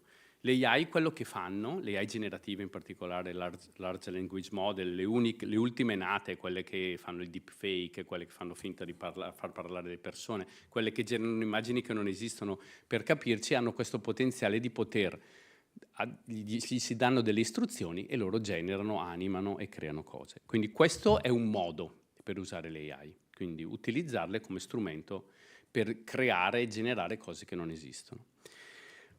Ma quello di cui vorrei parlarvi adesso, nei prossimi 5 minuti, cercherò di essere breve e conciso più che posso, è la consapevolezza che noi dobbiamo avere, quindi l'aspetto culturale della tecnologia, in questo caso a noi interessava esplorare. Questa è un'installazione che abbiamo realizzato l'anno scorso, che è frutto di un progetto di ricerca. Noi ci occupiamo di intelligenza artificiale, di integrazione dell'intelligenza artificiale all'interno dei progetti che facciamo dal 2016. Anche se purtroppo è molto strano che nel nostro sito non si trovi questa cosa, perché di solito tutti dicono facciamo tutto con le AI, risolverà tutti i problemi del mondo. Noi la usiamo dal 2016, non risolve tutti i problemi del mondo, perlomeno non ancora, ma soprattutto c'è bisogno di moltissima consapevolezza. Tutti gli strumenti, prima di usarli, vanno conosciuti. Tutti gli strumenti, prima di integrarli all'interno di qualunque cosa, va conosciuto il potenziale, ma vanno conosciuti anche i rischi e va conosciuta la tecnologia. Perché oggi noi abbiamo uno strumento potentissimo, ChatGPT. Quante persone qua in sala hanno già usato ChatGPT? Tutti. Infatti, ma non avevo dubbi, è fighissimo, è una figata, è sorprendente. Ma nello stesso tempo la facilità con cui stiamo usando questo strumento nasconde il fatto che sono ancora algoritmi estremamente sperimentali e fragili. Io un esempio che di solito faccio è come se ci dessero una macchina che ormai frena grazie a un sistema computerizzato e ci dicessero attenzione però ogni tanto non frena. Fortunatamente l'automotive non può vendere un prodotto senza che sia testato al 100%, ma le intelligenze artificiali lo stanno facendo.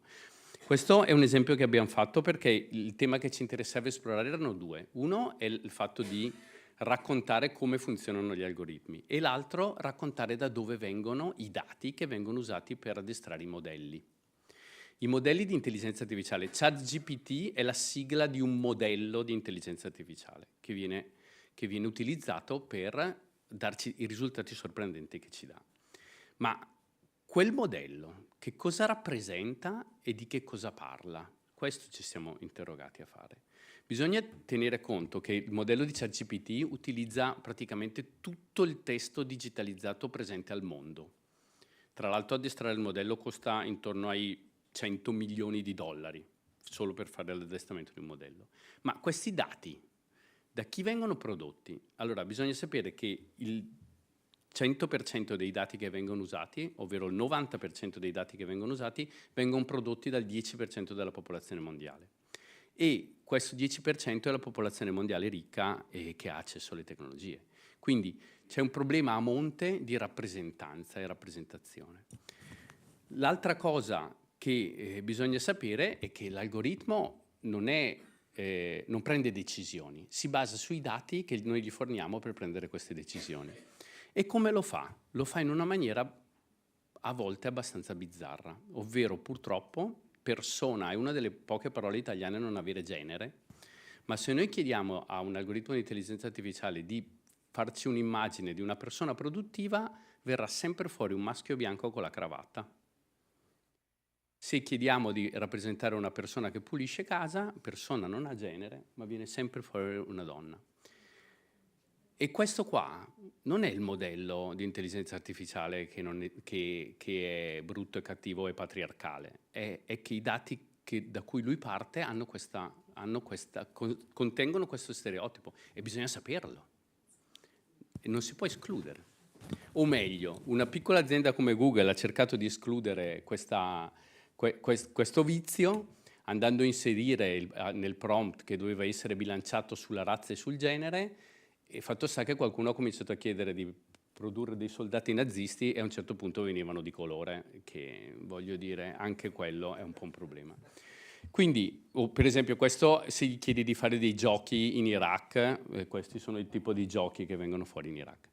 Quindi, velocissimamente chiudo quello che abbiamo fatto. Siccome, secondo noi, l'architettura e il design hanno a che fare con la politica, però la politica, diciamo, presa dal punto di vista dei progettisti e non dei politici, chiaramente, che è un altro tipo di lavoro, però questa consapevolezza ce la dobbiamo avere, abbiamo preso come metafora la società degli insetti. Abbiamo provato ad addestrare due modelli, quindi uno basato su un dataset di entomologia dell'Università di Stanford, quindi con la ricchezza e la varietà massima di insetti che ci sono al mondo, e un altro l'abbiamo fatto noi, sugli insetti comuni, quelli che siamo abituati a vedere. E poi addestrando questi modelli, abbiamo provato a far esperire alle persone che cosa succede se avessimo una società dove la rappresentazione del dato non è polarizzata, così si dice in statistica, cioè ovvero il dato non è concentrato, anche se le mosche la maggior parte sono nere, però ci sono anche mosche colorate, anche se sono di meno, hanno lo stesso diritto di rappresentazione di quelle nere, e quindi abbiamo provato a far esperire in maniera fisica che cosa voleva dire questa cosa. Quindi le persone si muovevano in uno spazio, facevano prompting, ovvero davano le istruzioni all'algoritmo per far visualizzare le cose che venivano visualizzate davanti, e davanti avevamo questa doppia opzione: da un lato l'algoritmo, quello polarizzato, e dall'altro quello basato su un'università, su un dataset di un'università di entomologia. Ed era interessante appunto perché uscivi con un'esperienza sicuramente spettacolare, una narrazione dietro che voleva raccontare questa storia, ma nello stesso tempo era appunto, diciamo, l'intento era istruttivo, quindi era di raccontare quello che doveva essere. Con questo brevissimo video vi lascio, spero di essere un po' stato nei tempi, c'è anche l'audio forse, però non so. Ah no,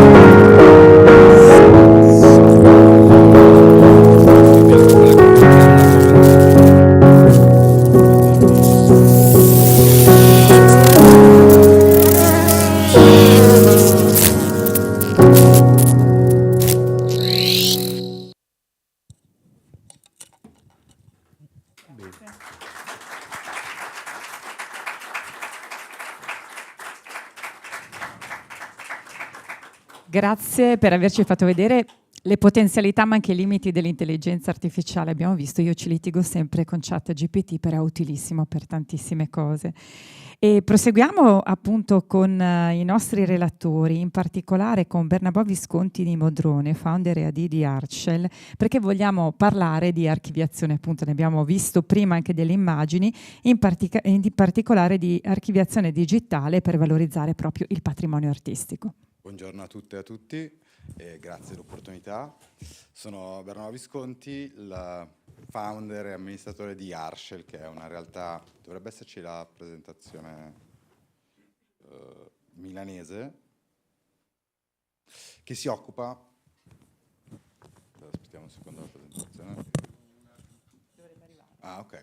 Che si occupa di archivi. Allora, abbiamo ascoltato fino adesso tutte le cose fantastiche dell'intelligenza artificiale, dall'intelligenza artificiale al modo di storytelling, VR e realtà aumentate, che sono fantastiche, bellissime.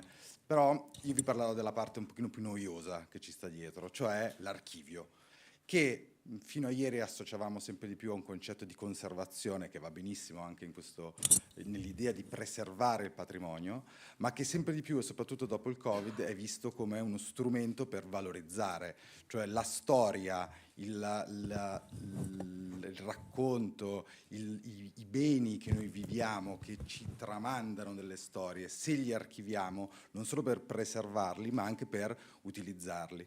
Allora, Arshel nasce con l'obiettivo di supportare principalmente il mondo dell'arte, per cui i collezionisti, gli artisti, le gallerie nella gestione delle loro collezioni e nella gestione degli loro archivi digitali. E quindi spesso e volentieri ragioniamo con i collezionisti, con i musei, su come valorizzare le collezioni. E partiamo con l'idea del: se conosci quello che hai è molto più facile riuscire a valorizzarlo, molto più facile riuscire a portarlo avanti. Perfetto. Ovviamente questo ha avuto un grandissimo impatto dopo il Covid, nel senso che se prima avevamo un concetto un pochino più conservativo, ragioniamo tutti sull'archivio come strumento per archiviare, conoscere, conservare collezioni o beni, ecco che dopo il Covid, e grazie a questa esplosione, questa rivoluzione digitale e tecnologica, l'archivio è diventato una base di dati per valorizzare, per raccontare delle storie. Abbiamo visto lo storytelling, abbiamo visto l'AI che ha bisogno di un dataset per lavorare, per funzionare, ed ecco che quindi l'archivio rappresenta una risorsa fondamentale per la parte digitale, ma anche per la parte semi-digitale. Abbiamo vissuto l'esperienza, per esempio, delle fiere d'arte digitali, del connubio tra cerco di portare un contenuto, lo vedevamo prima con gli strumenti di AR, per cui un layer digitale all'interno di un mondo fisico. Ormai lo stiamo ripetendo durante tutto il giorno, la tecnologia non è un tramite, cioè non è il succo, ma è un mezzo per arrivare, quindi il modo di tramandare e di valorizzare tramite la tecnologia ci permette di sfruttare, diciamo, di nuovi paradigmi. La parte di digitalizzazione per la conservazione è ovviamente rappresenta tuttora un modo fondamentale per preservare il nostro patrimonio. L'abbiamo visto nell'idea di conservare una collezione, abbiamo visto nella conservazione delle nostre storie, l'idea di archiviare beni, opere, collezioni, opere d'arte ti permette di... scusate un secondo, c'è dell'acqua? Grazie infinite.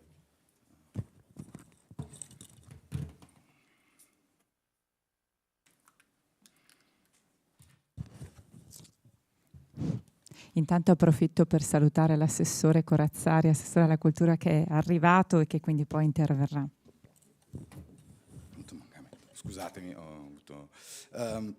Stavo dicendo che la digitalizzazione quindi non è soltanto un modo per conservare una storia, per conservare un bene. In Italia siamo sovrastati da qualunque tipo di bene culturale, soprattutto da beni di grandissimo valore, ma è anche un modo per raccontarlo e per spiegarlo.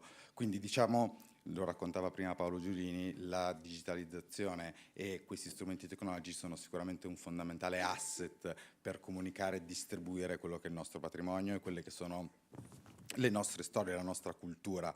Raccontavo e parlavo con alcuni proprietari delle case storiche che mi raccontavano quanto non è soltanto l'edificio, non è soltanto quello che è stata la casa per il territorio, non è soltanto la storia, ma è anche la vita e diciamo, i documenti, le storie che sono all'interno di queste case, che sono parte integrante della nostra cultura, che se archiviate possono essere raccontate e aumentare, dare un valore aggiunto a quello che è il nostro patrimonio culturale, che non è soltanto un edificio, non è soltanto un affresco, non è soltanto un quadro, ma è anche appunto una storia. E grazie alle tecnologie di cui abbiamo visto prima riusciamo a creare un nuovo modo di raccontarle, di promuovere e quindi di valorizzarle, creando nuovi segmenti e nuove attività culturali. Tutto questo è stato straordinariamente interessante. Adesso questo è un esempio particolare di come un aspetto fondamentale degli archivi non è soltanto la loro digitalizzazione, nel senso che l'archivio deve essere ovviamente molto flessibile, è uno strumento che deve rispondere non soltanto al bene che va a archiviare, ma anche a una flessibilità di utilizzo. Quello che noi facciamo spesso e volentieri nel momento in cui affrontiamo un lavoro di inventario di archiviazione, quello di pianificare perché io oltre a immagazzinare, oltre a archiviare, inventariare i miei beni, devo anche ragionare su come li voglio valorizzare. Valorizzare una collezione d'arte contemporanea è diverso rispetto a che valorizzare una collezione di monete, piuttosto che valorizzare l'esperimento che abbiamo fatto a Thiene è stato completamente diverso, nel senso che la sala e i beni culturali che abbiamo archiviato dovevano poi essere la base per raccontare le storie, la base che abbiamo utilizzato per l'AR e il VR di cui abbiamo visto prima. Quindi la flessibilità dell'archivio non è soltanto in rapporto al bene che va archiviato, ma anche che cosa ne voglio poi fare. Quindi uno strumento, un aspetto molto molto interessante e fondamentale è quella che è appunto la parte di flessibilità e adattamento della tecnologia a questo, che prima era molto più scomoda. L'ultima parte che volevo un attimo vedere relativamente all'archivio, di cui si è parlato prima, e che è un aspetto invece, se volete, negativo della tecnologia, questo l'abbiamo vissuto nell'ultimo momento, soprattutto quando si trattava di NFT e quindi il grande boom di archiviazione di queste nuove tecnologie, è la persistenza della tecnologia, nel senso che la tecnologia è sicuramente rivoluzionaria, un archivio digitale è il futuro, perché ci permette di immagazzinare tantissimi dati e poterne fruire in maniera molto rapida e molto veloce, e soprattutto poterli prendere a seconda della storia che vogliamo raccontare, quindi del processo di valorizzazione. Ma dobbiamo stare molto attenti anche agli aspetti di conservazione, non soltanto del bene ma del dato, nel senso che la parte di conservazione di dato e la parte di interpolazione dei dati è molto importante. Se guardiamo per esempio un esempio all'evoluzione tecnologica del VHS, che è una tecnologia che ci permetteva di registrare e di avere tutto un dataset di video, oggi quella tecnologia non c'è più, quella tecnologia si è persa, quindi è molto importante anche rispettare nella costruzione tecnologica di questi asset quello che è il futuro e la tramandabilità di questi oggetti. Un esempio banale è l'NFT. L'NFT è un certificato digitale di un'opera digitale. L'opera digitale vive, io ne posso fruire finché oggi ho uno schermo, ho uno smartphone, un tablet. Se quest'opera digitale cambia, se il supporto con cui io fruisco quest'opera cambia, si evolve e io non posso più fruirne, diventa molto complicato, no? Era un aspetto importante durante il boom degli NFT, era anche il concetto assicurativo, cioè esattamente come una performance d'arte piuttosto che un'installazione viene assicurata per durare nel tempo, anche un NFT può creare un tema molto interessante da esplorare. Soprattutto la migrazione di tutti questi dataset in formato digitale devono tenere sicuramente in considerazione anche la loro durabilità nel tempo. L'esempio di Tiene. L'esempio di Tiene a me è piaciuto particolarmente perché da realtà nel mondo dell'arte, la realtà digitale nel mondo dell'arte, sicuramente anche noi abbiamo, adesso vi ho parlato dell'archivio, ma Archer è un'azienda che esplora anche altri aspetti della fruizione e valorizzazione del mercato dell'arte e dello storytelling. Ovviamente poi è stato molto divertente però poter collaborare con altre realtà come Dot, come Explora, nella costruzione di questo. Secondo me il grande fulcro, la grande importanza di questo progetto di Tiene è stata la sinergia di questo mercato, di questo mondo. Come diceva Paolo Giulini, la collaborazione di aziende, appunto noi dalla parte di archiviazione, poi c'è stata la parte di storytelling, di racconto di Dot, diciamo il layer multimediale di Explora, tutti e tre insieme, ognuno con le sue esperienze e le sue capacità, partendo appunto dalla gestione dell'inventario dell'archivio e quindi dal conoscere il bene per poi poterlo dare a disposizione alle altre società per raccontarlo tramite diversi aspetti. Questa cosa qua non è banale, nel senso che se in altre filiere, in altri mercati la collaborazione tra società è un qualche cosa che vediamo spesso e volentieri e la filiera è un qualche cosa che funziona molto bene, nel mercato dell'arte, dei beni culturali questo aspetto è un pochino più restio, nel senso che la collaborazione, soprattutto in Italia, l'idea di fare sistema manca un po' di più, quindi l'esperimento che abbiamo fatto, e volevo ringraziare Francesca, l'esperimento che abbiamo fatto a Tiene è stato veramente molto virtuoso e mi auguro anch'io che possa diventare un modello da esportare in altri borghi, in altre realtà e molto volentieri anche all'estero. Qui stiamo parlando appunto del concetto prima della difficoltà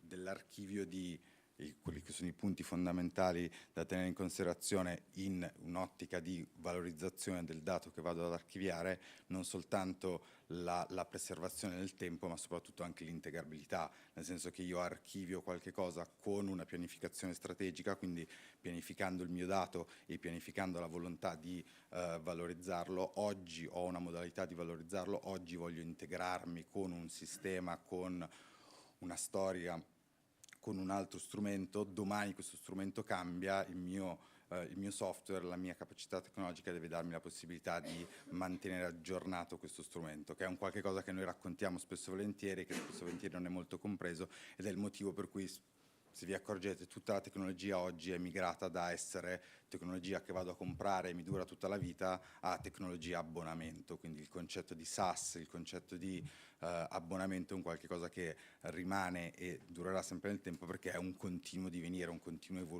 continua evoluzione. Questo per, da una parte, garantire la compatibilità del dato in eterno, ma soprattutto garantire la compatibilità e l'integrazione attraverso i sistemi tecnologici con diversi altri player. Grazie mille.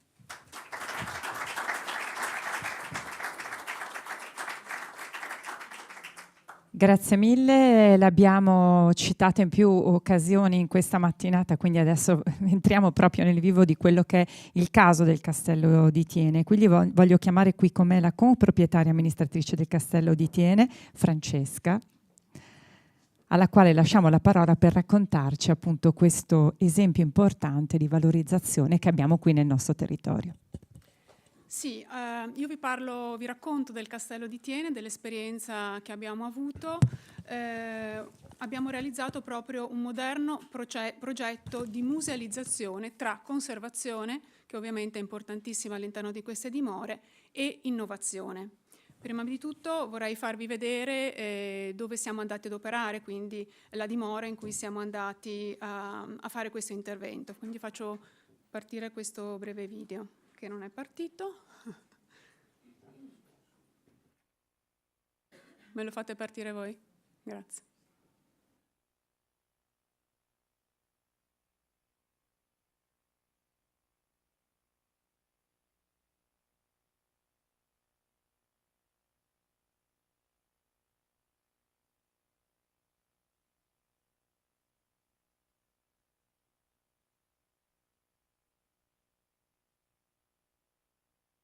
È un link. Se riuscite, se no, non importa.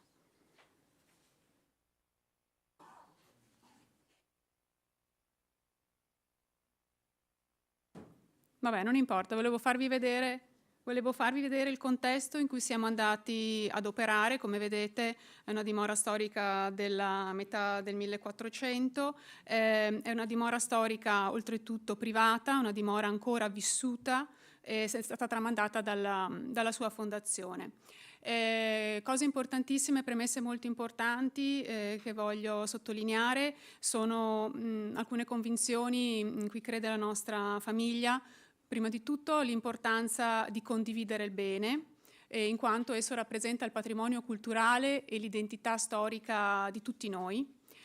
Come questi beni non abbiano soltanto un ruolo culturale, un'importanza culturale, ma anche e soprattutto un ruolo sociale ed economico.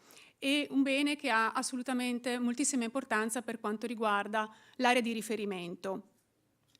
Siamo assolutamente convinti che bisogna conservare questi beni, perché ovviamente il nostro intento, il nostro compito è quello di tramandarli nel migliore dei modi alle prossime generazioni. E sono beni, tra l'altro, che hanno un potenziale occupazionale altissimo. Siamo altresì consapevoli che si tratta di strutture molto fragili. Il nostro intento è quello di giungere ad una situazione di automantenimento, compresi tutti i lavori di interventi straordinari, ovviamente, cercando di cogliere tutte le opportunità che ci vengono presentate, appunto finanziamenti e bandi. La nostra famiglia ha fatto una scelta un po' particolare, in quanto ha deciso di investire su quello che è l'aspetto culturale che presentano queste case. Noi in realtà, come tante di queste dimore, facciamo eventi privati, facciamo eventi pubblici, organizzati od ospitati, e facciamo visite museali. Ed è su quest'ultimo aspetto che ci siamo soprattutto concentrati e abbiamo investito. In tutto questo progetto non ci dimentichiamo mai delle nostre associazioni di riferimento, quindi importantissima Associazione di Dimore Storiche Italiane, l'Istituto Italiano dei Castelli, l'Associazione Ville Venete e l'importanza della rete. Facciamo parte di Dimore Amiche del Veneto, sempre sotto il cappello dell'Associazione Dimore Storiche, e di una più recente rete che è Ville, Castelli e Dimori. Quindi è sempre importantissimo rapportarci alle associazioni e alle nostre reti. L'opportunità che ci è stata presentata un anno fa, che ci ha visto lavorare su un progetto appunto terminato a fine settembre, è stato il bando azione 1.3.11, progetto regionale FESR Veneto 2021-2027, un progetto da più di 250.000 euro e 170.000 euro il finanziamento della regione, che ringrazio. Questo progetto ci ha visto arrivare decimi, primi tra le dimore storiche, insieme a un'importante altra villa che è Villa di Maser, e abbiamo creato un progetto che si intitola Risvegliando il passato, nuovi metodi di narrazione del castello di Thiene tra tecnologia e innovazione. Cosa siamo andati a fare? Un lavoro non facile sicuramente. Abbiamo creato una nuova esperienza di visita digitale basata proprio sulla tecnologia e sull'innovazione. Quindi abbiamo voluto creare un percorso innovativo che si sviluppa proprio tra realtà aumentata e specchi magici. Questo per ampliare e migliorare la possibilità di fruizione e creare anche sempre maggiori connessioni con il territorio, che sono importantissime, affinché la villa torni ad essere quell'elemento accentratore che era nel passato. Questo progetto, che vi ho detto, su cui abbiamo lavorato da più di un anno, ha visto collaborare un team molto affiatato e molto importante di partners nazionali ed internazionali. E gli obiettivi che ci siamo posti quali sono stati? Potenziare appunto il percorso museale, lavorando sui ricchi contenuti che ci sono al suo interno, e sulla loro narrazione, quindi creando innovativi metodi di fruizione e introducendo un moderno approccio alla visita basato su un nuovo storytelling. Per raggiungere questi obiettivi, quali sono stati gli strumenti? Il percorso di musealizzazione, quindi già esistente al castello, che è assolutamente stato rafforzato, consolidato. Ogni strumento, tra l'altro, potrà essere ulteriormente sviluppato ed ampliato in futuro. Abbiamo lavorato sulla durata della visita, quindi il coinvolgimento del visitatore prima, durante e anche dopo la visita, e poi il terzo punto, l'audience development, quindi comunicare a pubblici differenti, tradizionali, famiglie, giovani e nuovi audience. Tutto questo per cercare di arrivare a migliorare appunto e ampliare l'esperienza del visitatore, aumentando il suo coinvolgimento attraverso le nuove tecnologie, la realtà aumentata, contenuti immersivi a 360 gradi, quiz e specchi magici. La prima cosa che abbiamo realizzato è stata quella di creare un'app che è scaricabile dagli app stores, un'app che accompagna il visitatore. Ecco, questo percorso è studiato soprattutto per i visitatori individuali che vengono quindi in autonomia alla visita del castello. Questa app accompagna il visitatore nei vari punti di interesse. Il viaggio inizia fin dalla corte, in cui grazie alla realtà aumentata è stata fatta proprio una ricostruzione della corte di com'era nel 1500. In questa slide vediamo proprio come siamo riusciti a ricreare anche gli affreschi che ormai sono perduti della facciata sud. L'esperienza immersiva comunque non si limita solo alla corte, ma coinvolge anche altri spazi ed è stata creata proprio da un team di designer, artisti 3D, programmatori, ricercatori e narratori, attingendo a quelle che erano le informazioni e le documentazioni che eravamo in possesso e che sono ancora all'interno dell'archivio del castello. Quindi è stata utilizzata l'intelligenza artificiale, la modellazione 3D, sound design e recitazione con costumi d'epoca per riuscire a ricreare un ambiente il più fedelmente possibile a quello che era il 1500. Poi abbiamo fatto il lavoro di digitalizzazione delle opere, delle principali tele che sono conservate all'interno delle sale del castello, quindi adesso queste tele sono salve, nel senso che sono archiviate digitalmente. Questo lavoro ci ha permesso poi di avere materiale utile per lo sviluppo sia degli specchi magici che dell'applicazione. Apro una parentesi sull'archivio del castello perché l'utilizzo della tecnologia applicata al patrimonio culturale, ma è già stato detto anche prima, è importante anche per quanto riguarda gli archivi. Queste case, sapete, spesso contengono importanti archivi. Il castello ha la fortuna di avere un archivio storico dalle sue origini molto importante e già da anni lavoriamo con la tecnologia per la digitalizzazione e l'inventariazione digitale di questi documenti, grazie a finanziamenti sia della Regione che del MIC e grazie anche alla collaborazione della Biblioteca Civica Bertoliana di Vicenza, che tra l'altro raccoglie più di 35 archivi privati. Chiudo la parentesi, ma mi volevo sottolineare questa importanza dell'applicazione della tecnologia anche agli archivi. L'aspetto certamente più coinvolgente del percorso che abbiamo creato al castello è stata quella dell'installazione degli specchi magici. Non è stata una scelta facile, perché ci siamo trovati ad operare ovviamente in ambienti ricchi, carichi di decori, affreschi, mobili, e quindi è stata una scelta molto, molto difficile. Come andiamo a inserire un elemento multimediale all'interno di sale già cariche di loro? Allora abbiamo pensato proprio agli specchi, e lo specchio è qualcosa che riflette, lo specchio è qualcosa che si integra perfettamente nell'ambiente, è un passaggio tra il presente e il passato, lo specchio inganna l'occhio, e devo dire che il risultato è stato molto più che soddisfacente, perché sono elementi che non vanno a disturbare gli ambienti in cui sono collocati.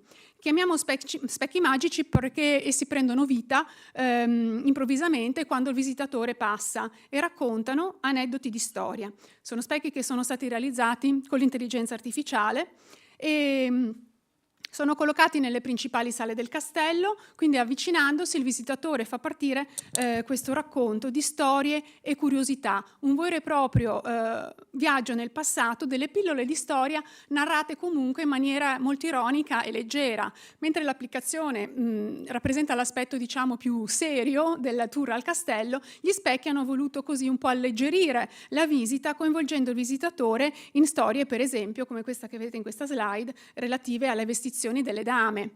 Quindi sono tra l'altro specchi realizzati in lingua inglese con sottotitoli in italiano. E poi ovviamente abbiamo lavorato sulla comunicazione, perché fare un progetto del genere e poi non comunicarlo non ha senso. Quindi comunicazione tradizionale e di digital marketing.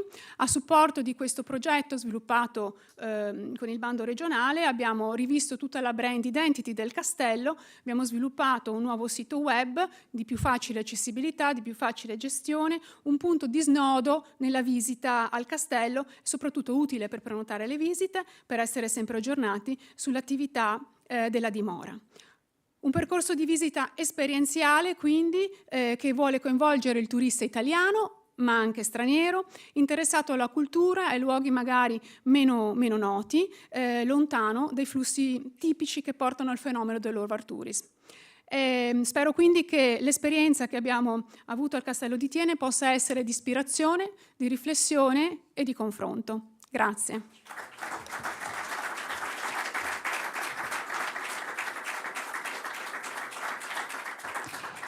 Grazie e soprattutto complimenti per questo grandissimo lavoro. Adesso voglio chiamare qui sul palco con noi l'assessore alla cultura della Regione Veneto, Cristiano Corazzari, che appunto ha ringraziato anche Francesca, appunto ringraziando la Regione per quanto è stato fatto per aver reso possibile tutto questo.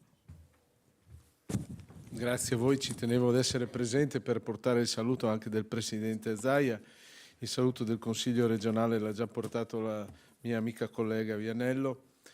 È una bella occasione di confronto questa, perché si parla di un tema che è di estrema attualità.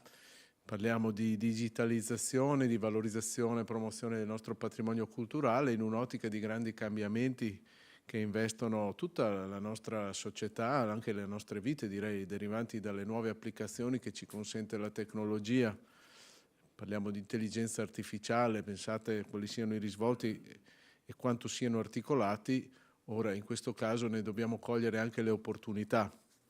Una delle problematiche a cui io mi sono sempre trovato e necessitato ad affrontare è quella legata alla grandissima varietà, complessità del nostro patrimonio culturale, artistico, monumentale, e quindi nel salutare e ringraziare l'associazione delle dimore storiche mi rendo conto e sono con loro solidale, perché comprendo bene quanta sia la complessità di un proprietario per poter valorizzare, promuovere, mantenere, conservare nell'ambito di complessità amministrative, di cambiamenti e in un'ottica di ricchezza e fecondità del nostro territorio. La ricchezza in questo caso può diventare un elemento di ulteriore complessità, perché è difficile fare sistema, è difficile mettere in rete, è difficile fare emergere anche eccellenze che sono straordinarie.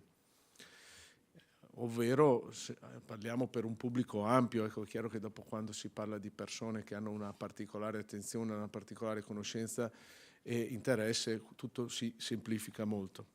E in questo, come dicevo, l'intelligenza artificiale e la digitalizzazione ci può dare un grande aiuto per formulare delle strategie di sistema che siano anche più efficaci.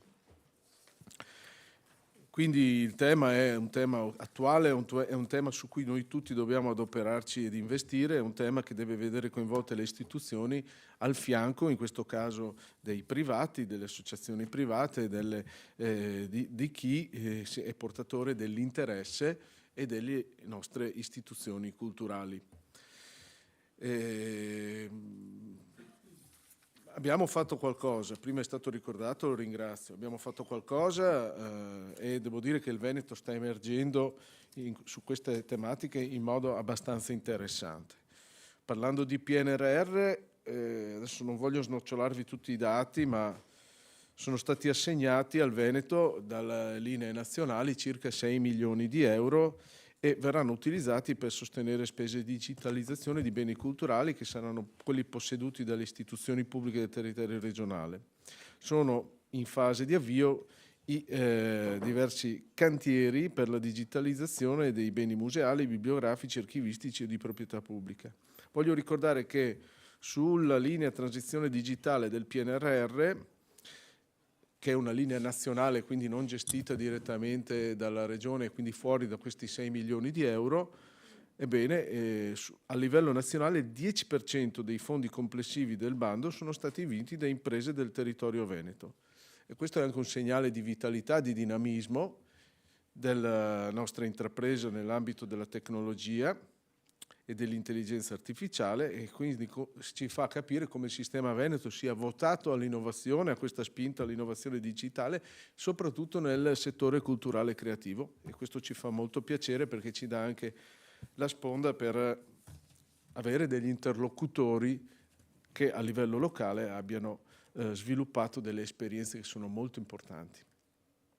Per quanto riguarda invece i bandi legati alla programmazione ordinaria del Power FESR, quindi i nostri fondi strutturali europei, nella programmazione 2014-2020 sono stati messi a disposizione del settore più di 16 milioni di euro, ovvero imprese culturali creative e audiovisivo. Su questo abbiamo fatto anche un lavoro importante per quanto riguarda tutto l'audiovisivo.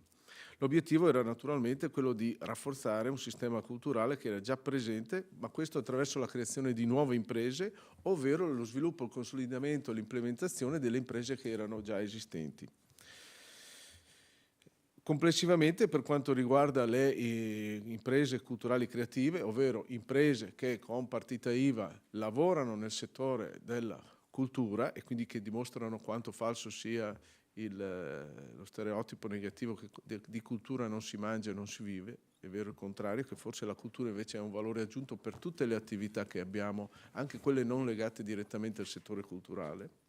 Ebbene, per le imprese culturali l'investimento è stato di oltre 10 milioni di euro e sono state realizzate 82 imprese con gli aiuti agli investimenti, macchinari, impianti e beni intangibili e accompagnamenti ai processi di riorganizzazione e ristrutturazione aziendale, e 30 imprese con interventi di supporto alla nascita di nuove imprese, ovvero 30 nuove nascite e 82 consolidamenti. E questo secondo me è un segnale molto importante, perché poi dopo, attraverso i nostri monitoraggi anche sulle nuove nascite, sulle start-up, abbiamo la possibilità di verificare quante nel medio-lungo periodo riescono a consolidarsi nell'ambito del mercato, e abbiamo anche in questa direzione dei dati positivi. Per quanto riguarda la programmazione attuale 21-27, viene dato un ampio spazio alla cultura e al sostegno delle imprese culturali creative, oltre che naturalmente alla produzione audiovisiva. Io sto sintetizzando perché qui ho un sacco di dati. Comunque diciamo che i nostri obiettivi quali sono? La digitalizzazione per il settore culturale, condotte da soggetti privati, gli interventi al sostegno dello sviluppo e il consolidamento delle imprese culturali creative, gli interventi al sostegno della nascita di nuove imprese culturali creative e poi le produzioni audiovisive e cinematografiche. Quindi vedete che rispetto alla programmazione precedente, nell'attuale programmazione abbiamo inserito tra le finalità, tra gli obiettivi, proprio la digitalizzazione per il settore culturale condotto da soggetti privati. Questo per individuare come questo sia un obiettivo strategico condiviso dalla Regione del Veneto. Ad oggi abbiamo attivato nell'ambito di questa programmazione bandi per 8 milioni di euro per le imprese e ne abbiamo ancora 4 milioni da assegnare per nuovi bandi che sono previsti per la digitalizzazione del patrimonio e dei servizi del settore culturale destinati al privato. No, scusate, ho invertito. 4 milioni per i nuovi bandi, mentre di questi sono previsti per la digitalizzazione del patrimonio del settore 5 milioni di euro. Quindi sono 5 milioni. Di bandi già fatti, ne abbiamo fatto uno per il consolidamento per le imprese culturali già attive per 7 milioni di euro, un altro per l'avvio di nuove imprese per 1 milione di euro, del quale siamo in fase istruttoria. Non vi dico oltre per il cinema, perché lì è stato fatto proprio un intervento specifico molto importante insieme alla nostra Film Commission, un'istituzione di cui ci siamo dotati recentemente nella scorsa legislatura e che sta dando dei risultati molto importanti in termini di attrazione di produzioni cinematografiche sul territorio veneto. E rientra anche questo per un'ottica di promozione del territorio e di promozione e valorizzazione del nostro patrimonio culturale, che è un asset straordinariamente importante anche per essere attrattivi rispetto a questo tipo di industria che genera molta ricchezza sul territorio. Quindi il processo di digitalizzazione, vado verso la mia conclusione, rappresenta per noi una risorsa strategica, lo rappresenta per la cultura e per la promozione del turismo culturale, per la valorizzazione del patrimonio culturale, e l'obiettivo è naturalmente quello di rendere le risorse culturali accessibili sempre di più e sempre a livello più globale. Questa riguarda la creazione di versioni digitali di oggetti culturali fisici, così come di opere d'arte, di archivi storici, di monumenti, di siti archeologici, e riguarda innumerevoli realtà, e possiamo elencarne tantissime. Pensiamo alle nostre biblioteche, i nostri musei, le istituzioni culturali, il patrimonio delle nostre ville venete, delle nostre dimore storiche. E certamente, come vi ho detto in premessa, il fatto di avere un patrimonio così ampio, articolato, ricco, è per noi una complessità che può essere risolta in modo utile proprio attraverso la digitalizzazione e attraverso l'utilizzo delle nuove tecnologie. Queste nuove esperienze probabilmente cambieranno anche il modo del pubblico di porsi rispetto all'offerta culturale. Noi dovremo essere attenti a non solo individuare questi cambiamenti, ma anche saperli interpretare prima al loro nascere, per poterci incanalare in un filone che sia sempre più capace di porci all'eccellenza nel contesto nazionale.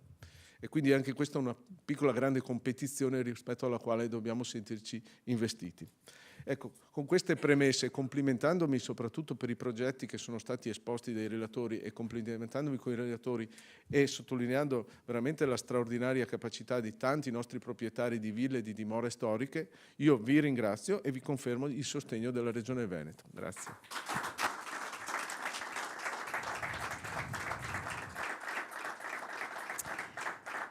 Grazie Assessore per questa sua vicinanza e quella ovviamente del Presidente di tutta la Regione. A proposito di rete e di lavorare insieme, voglio chiamare qui sul palco con noi Dario Peroni, founder di Webull di Vicenza, perché appunto adesso parleremo di strategie olistiche, quindi tutti connessi, tutti assieme, vediamo come, anche con appunto gli strumenti digitali.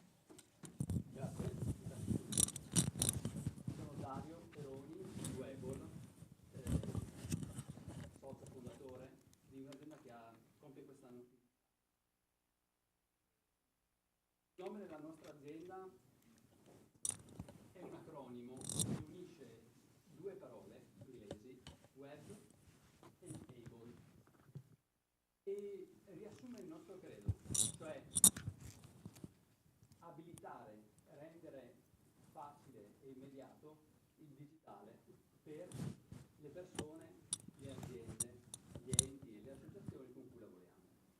È molto importante per noi avere un approccio di... Si sente? Sì, ok. Che renda questo mondo digitale accessibile. Infatti viviamo in un mondo profondamente interconnesso, un mondo che sotto molti punti di vista è diventato più facile. Tutti quanti abbiamo delle facilità da questo mondo, notevoli semplicità. È più facile mandare un messaggio, contattare qualcuno, è più facile arrivare a conoscere qualcosa prima che questa cosa sia vista dagli occhi, prima che questa cosa ci sia raccontata da un umano. Ma allo stesso tempo è molto più complicato, è meno immediato, è meno semplice in certi sensi. Vi faccio un esempio che secondo me è molto importante. Molto spesso ci troviamo a fruire di un contenuto online e non sappiamo bene perché siamo arrivati lì, ovvero perché quello specifico contenuto ci è stato presentato.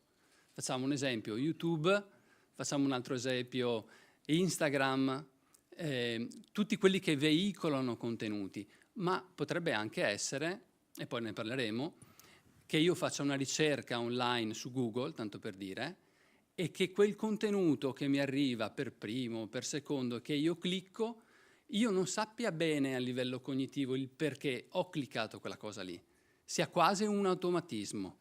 Quindi da un lato abbiamo un'azione di ricerca, quindi su Google, dall'altro abbiamo delle azioni passive, quindi aprire un canale e cominciare a fruire di contenuti.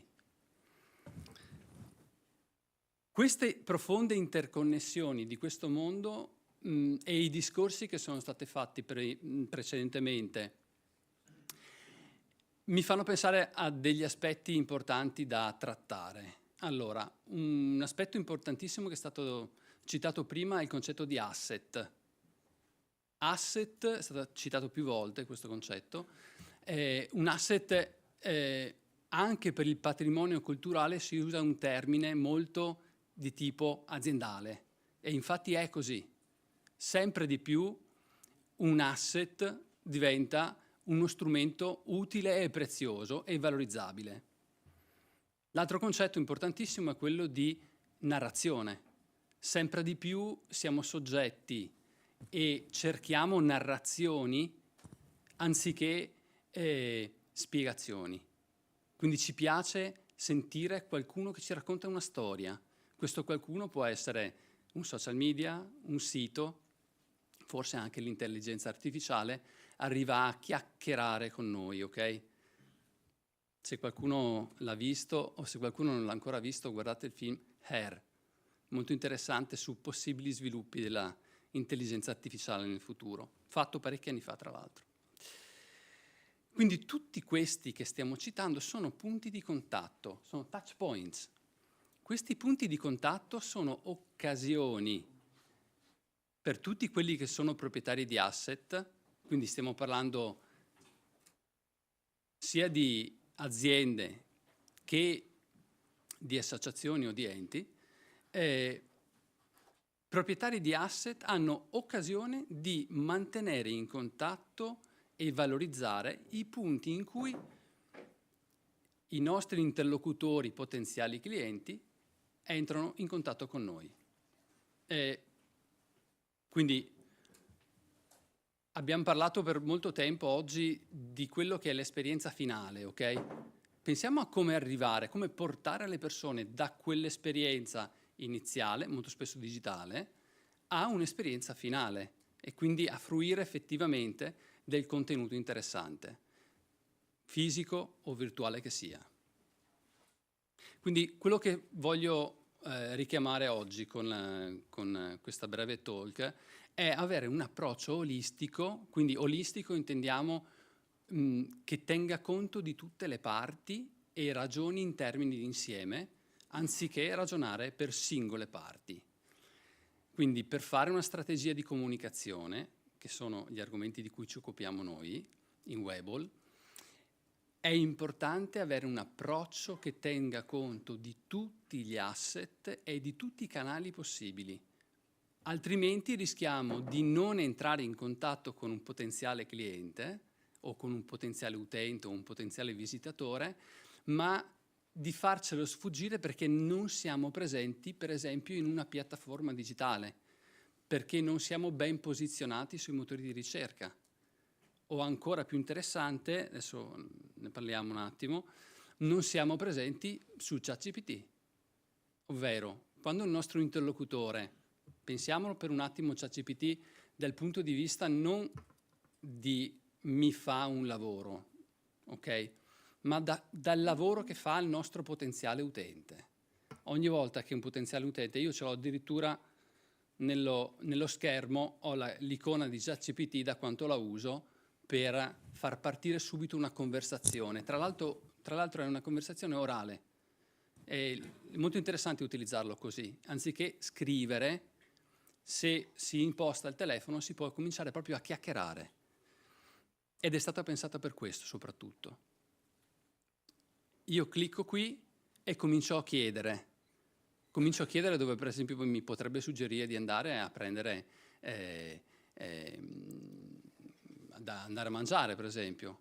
O anche però avere esperienze di tipo culturale. Sono in una città, non conosco tutto e dico dove potrei andare oggi, che musei aperti ci sono.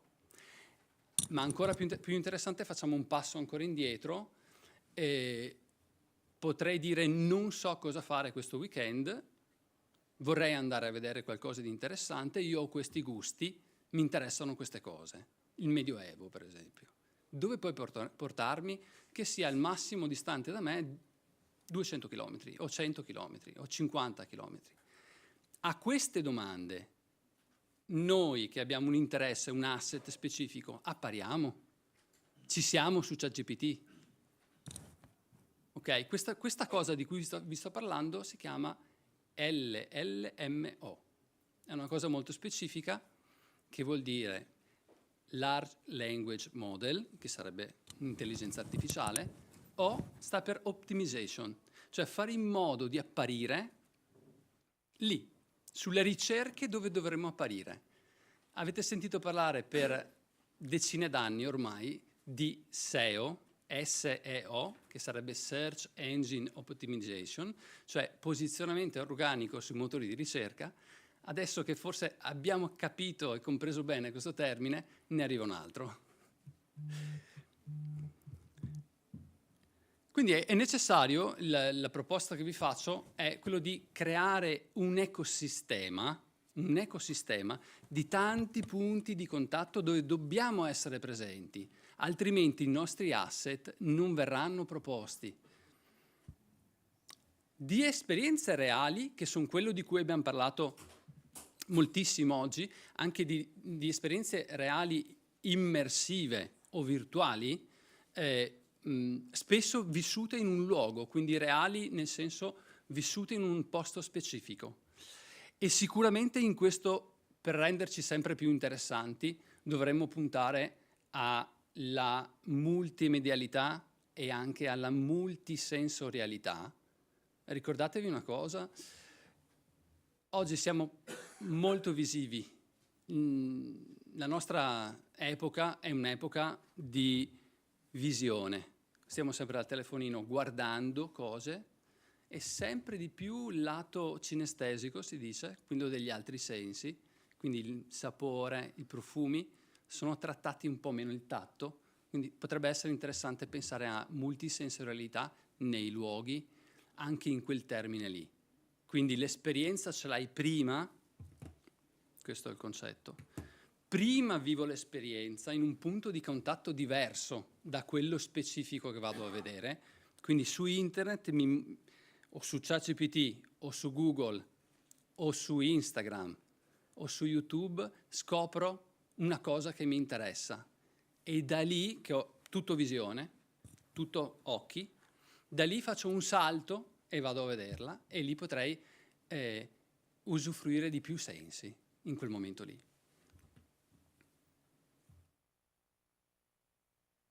Quindi i punti di contatto, lo ripeto ancora, sono dove trovo un'informazione, dove comincio a scoprirla, per esempio su Instagram, mettiamo, che è molto usato, e a vedere un contenuto, da lì passo a volerlo visitare, ma molto spesso non mi accontento. È un punto di passaggio fondamentale che mi preme portare alla vostra attenzione, è il sito. Molto spesso ci sono realtà che oggi investono e fanno azioni molto, molto ben fatte sui contenuti da pubblicare magari sui social network, ma non investono abbastanza in un punto che è veramente importante e centrale per far credere che una realtà sia esistente e viva, cioè un sito.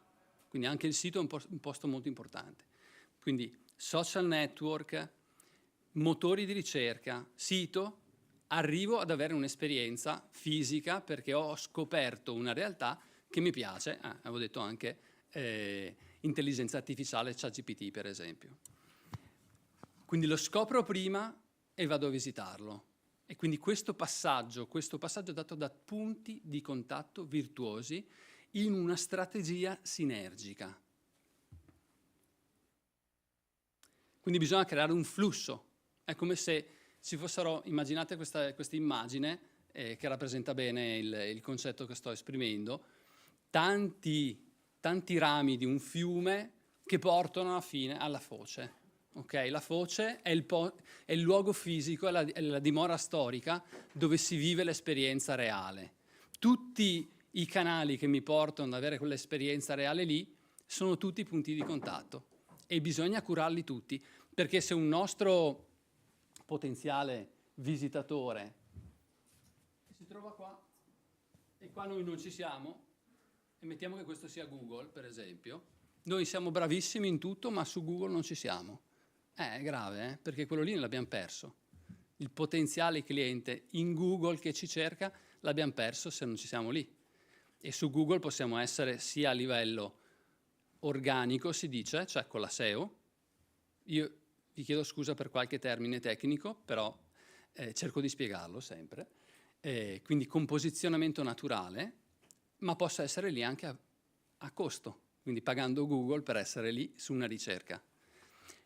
Più interessante è il concetto che vi dicevo prima, essere presenti su ChatGPT, per esempio, su un modello di linguaggio, su un'intelligenza artificiale. Lì non posso pagare ancora per esserci. Quindi devo fare azioni virtuose che non so quali siano. Possiamo solo intuirle per adesso. Ve ne parlerò verso la fine.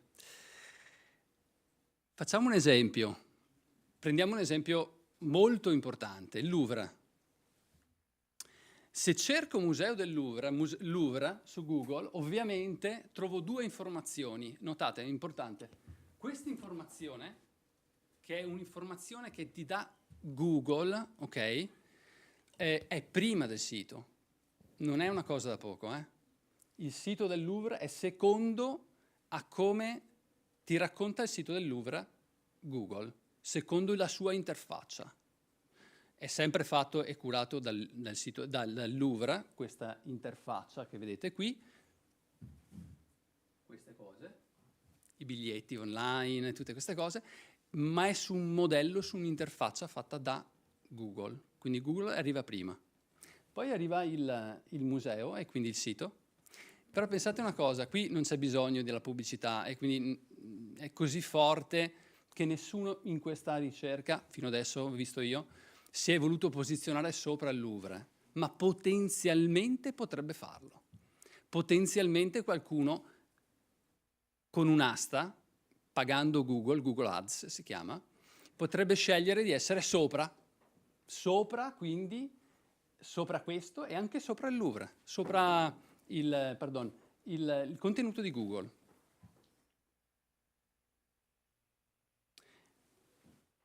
Qualche volta facendo una ricerca, perché le ricerche sono sempre diverse, non è che una ricerca è congelata nel tempo.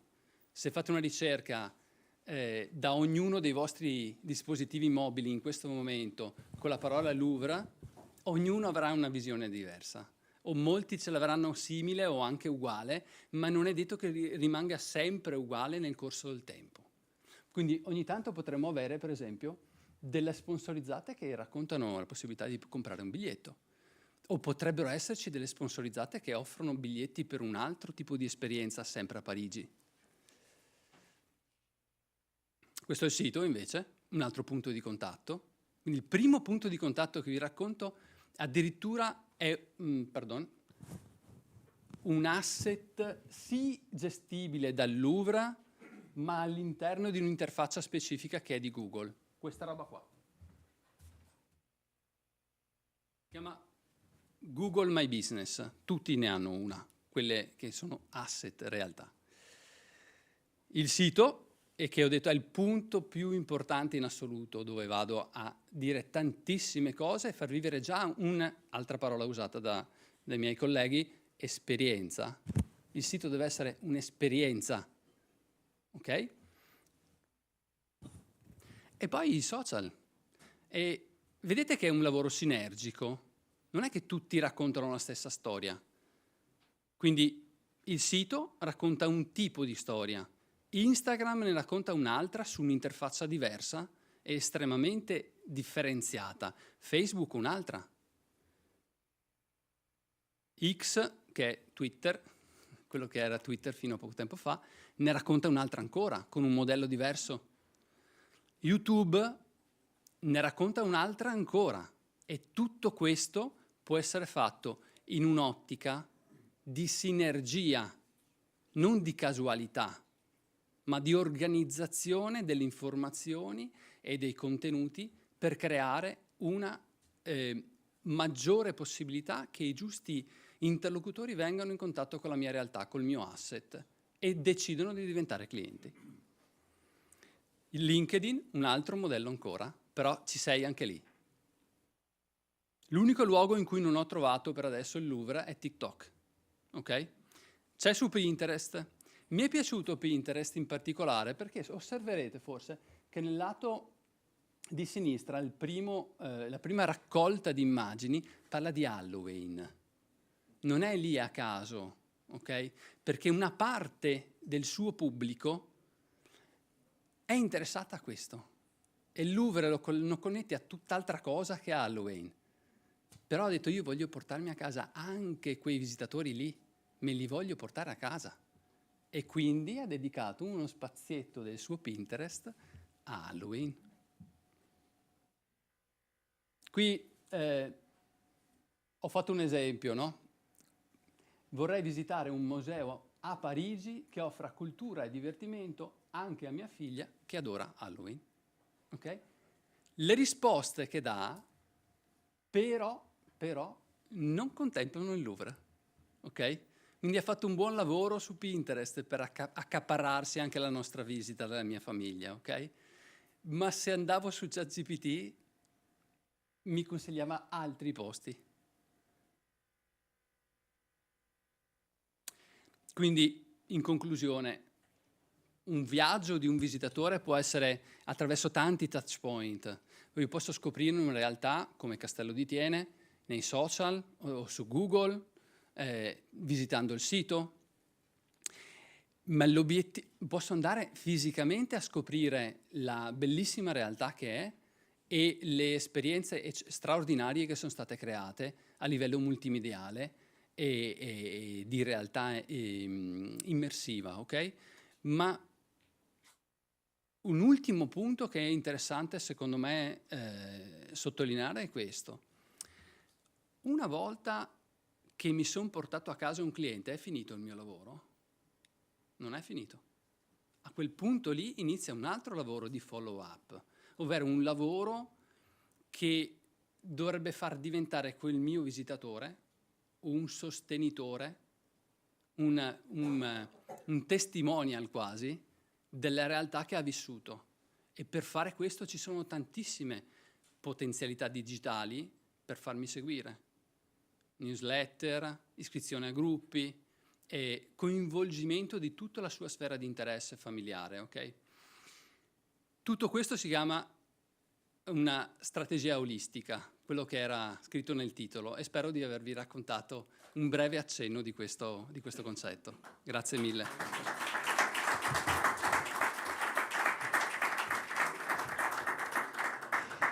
Grazie anche perché ci ha dato una rinfrescata a quelle che possono essere le interazioni sui social e come funzionano. E in tutto questo la parte umana, la parte della persona dove sta? E questo lo chiediamo a Malvina Borgherini, responsabile scientifico del MELA, laboratorio multimediale dell'Università IUAV di Venezia. Buongiorno a tutti. Io vorrei farvi un piccolo racconto che, come dire, ci porta molto indietro nel tempo, ma che al tempo stesso mi fa comodo per farci vedere che poi alla fine questi strumenti per come dire, diffondere la conoscenza o diffondere un certo tipo di progetto in realtà sono molto antichi. Pensiamo per esempio, partiamo dal Castello di Thiene. Castello di Thiene, per quanti di noi, per quanti hanno studiato storia dell'architettura, è il classico esempio di architettura cosiddetta pre-palladiana. Infatti il castello ha questa forma ancora, come dire, che guarda quasi alla struttura, alla fortificazione medievale, eccetera. E quindi, come dire, pre-palladiano. Perché cosa fa Palladio poi? Cioè, qual è come dire, la grande invenzione, la grande novità che porta Palladio all'interno della struttura della villa, la Villa Veneta? Palladio in realtà prende, come dire, un edificio tradizionale che è l'edificio che veniva, come dire, realizzato e gestito per la gestione di un fondo agricolo, quindi con tutte le attrezzature necessarie per come dire, la coltivazione, ma al tempo stesso c'era una parte di questo edificio che era la parte, diciamo così, più padronale. Che cosa fa Palladio? Palladio, che è un grande, come dire, conoscitore e studioso delle antichità romane, Palladio va più volte a Roma a studiare, a rilevare le antichità romane, si inventa questo nuovo linguaggio architettonico che guarda all'antico e al tempo stesso, come dire, costruisce questo nuovo modello di architettura. Quindi, come dire, se voi avete in mente la classica villa palladiana per eccellenza, la rotonda, che cos'è in fondo la rotonda? La rotonda sono 4 pronai che vengono dall'architettura antica greca. Quindi c'è questa idea di come dire, rendere uno spazio, un'architettura che è un luogo, diciamo così, di produzione agricola più nobile, cioè è come dire, ci rappresento e ci posiziono davanti un qualcosa che invece ha a che fare con il mondo antico, con la classicità, con l'antichità, ma soprattutto con la divinità. Quindi l'idea, come dire, ha un successo immediato, anche perché poi Palladio è abbastanza abile nel costruire queste macchine architettoniche con non tantissima, cioè con una non grandissima quantità, diciamo così, di denaro necessario per realizzare e costruire questi progetti. Quindi in fondo sono materiali non particolarmente nobili, sì, c'è della pietra d'Istria, ma non ci sono i grandi marmi preziosi dell'antichità, sono fondamentalmente realizzazioni e costruzioni di mattoni intonacati che simulano o che rappresentano questa, come dire, magnificenza che guarda all'antico. Perché vi faccio questo ragionamento? Perché poi in fondo, oltre ad avere le cosiddette ville pre-palladiane, abbiamo anche il cosiddetto palladianesimo. Cioè, cosa vuol dire? Che questa architettura di Palladio viene poi talmente apprezzata che diventa un modello che nel nord Europa e addirittura oltre l'oceano, negli Stati Uniti d'America, come dire, ha una sua, come dire, rinascita. Quindi questa idea di mettere insieme il sacro e il profano continua e, come si dice, e sopravvive e si riattiva in modo diverso e ancora nuovo.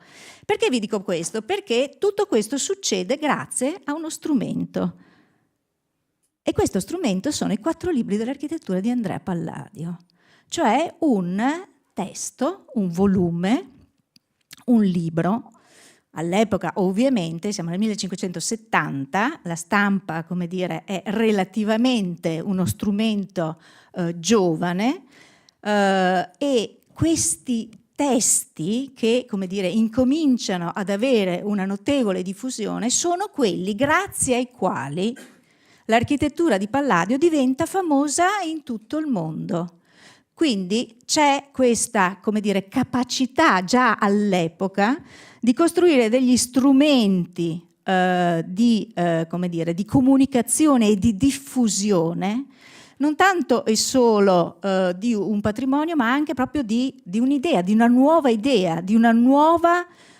idea, come dire, che tiene insieme un mondo che è il mondo poi, come dire, della dimora produttiva, di produzione agricola del Rinascimento, che poi voi sapete viene anche da una decisione come dire, del governo di Venezia di dedicare maggiore attenzione a quello che è il territorio piuttosto che invece il commercio sul Mediterraneo.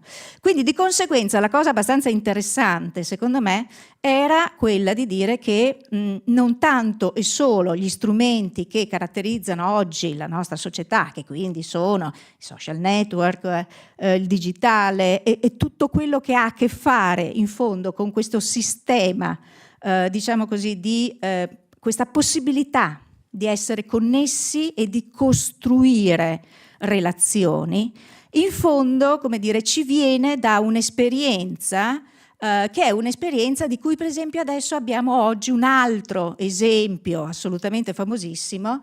Pensiamo alla Biblioteca Marciana a Venezia. La Biblioteca Marciana nasce come fondo di volumi che in qualche modo sono la grande trasposizione della conoscenza antica che trascritta viene poi, come dire, trapassata, e quindi tutto quello che noi sappiamo come si dice, del mondo antico ci arriva grazie a questo, come dire, strumento di passaggio che prima il manoscritto e poi il libro a stampa. Quindi di conseguenza questi strumenti come dire, esistono già in realtà da moltissimo tempo, questa capacità di diffondere idee, progetti e soprattutto un'altra delle cose, per esempio mi viene in mente stando qui a Venezia, Aldo Manuzio che si inventa, come dire, anche in quel caso un certo tipo di formato di libro, il libro in ottavo, un libro molto piccolo che si può, come dire, portare con sé in tasca, e quindi questa idea che attraverso, come dire, dei meccanismi e delle strumentazioni che all'epoca erano innovativi si, come dire, contribuisce a, come dire, costruire una capacità e una come dire, creazione anche di una comunità, diciamo così, di persone che in qualche modo possono migliorare e diventare qualcosa, come dire, di ancora più, come dire, consapevole. Io sono sempre del parere che per quanto riguarda, come dire, tutta la questione, diciamo così, anche legata al mondo dell'arte, che sembra sempre solo un qualcosa che è, come dire, legato allo svago o alla manifestazione di potere e, come dire, di ricchezza.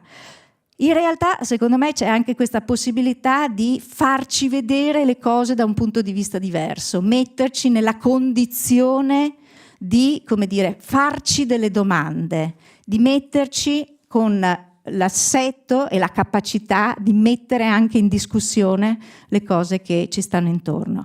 Quindi io volevo semplicemente invece portare un esempio che guardava al passato, ma con un passato che era fortemente innovativo. Grazie.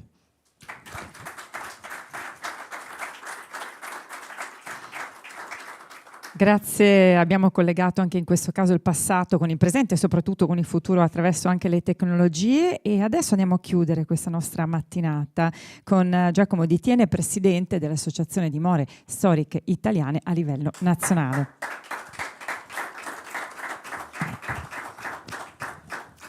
Grazie. È sempre difficile trarre le conclusioni quando si ricevono molti e diversi spunti. Io parto da una cosa assolutamente basica. Cos'è il patrimonio culturale? In termini di numeri, in termini di indotto, in termini di economia. Abbiamo presentato 2 giorni fa, non a caso, al CNEL. Di solito noi facciamo da 5 anni l'osservatorio sul patrimonio culturale privato. Lo abbiamo sempre presentato al Ministero della Cultura. Quest'anno abbiamo fatto una scelta fortemente voluta di presentarlo al CNEL, quindi al Consiglio nazionale che si occupa di economia e di lavoro, che peraltro va sempre ricordato che è un organo costituzionale che può anche legiferare attraverso il Parlamento, ovviamente. E 3 dati per non tediare tutti. Il patrimonio culturale in Italia è ancora oggetto di censimento, non ci sono ancora dei numeri certi.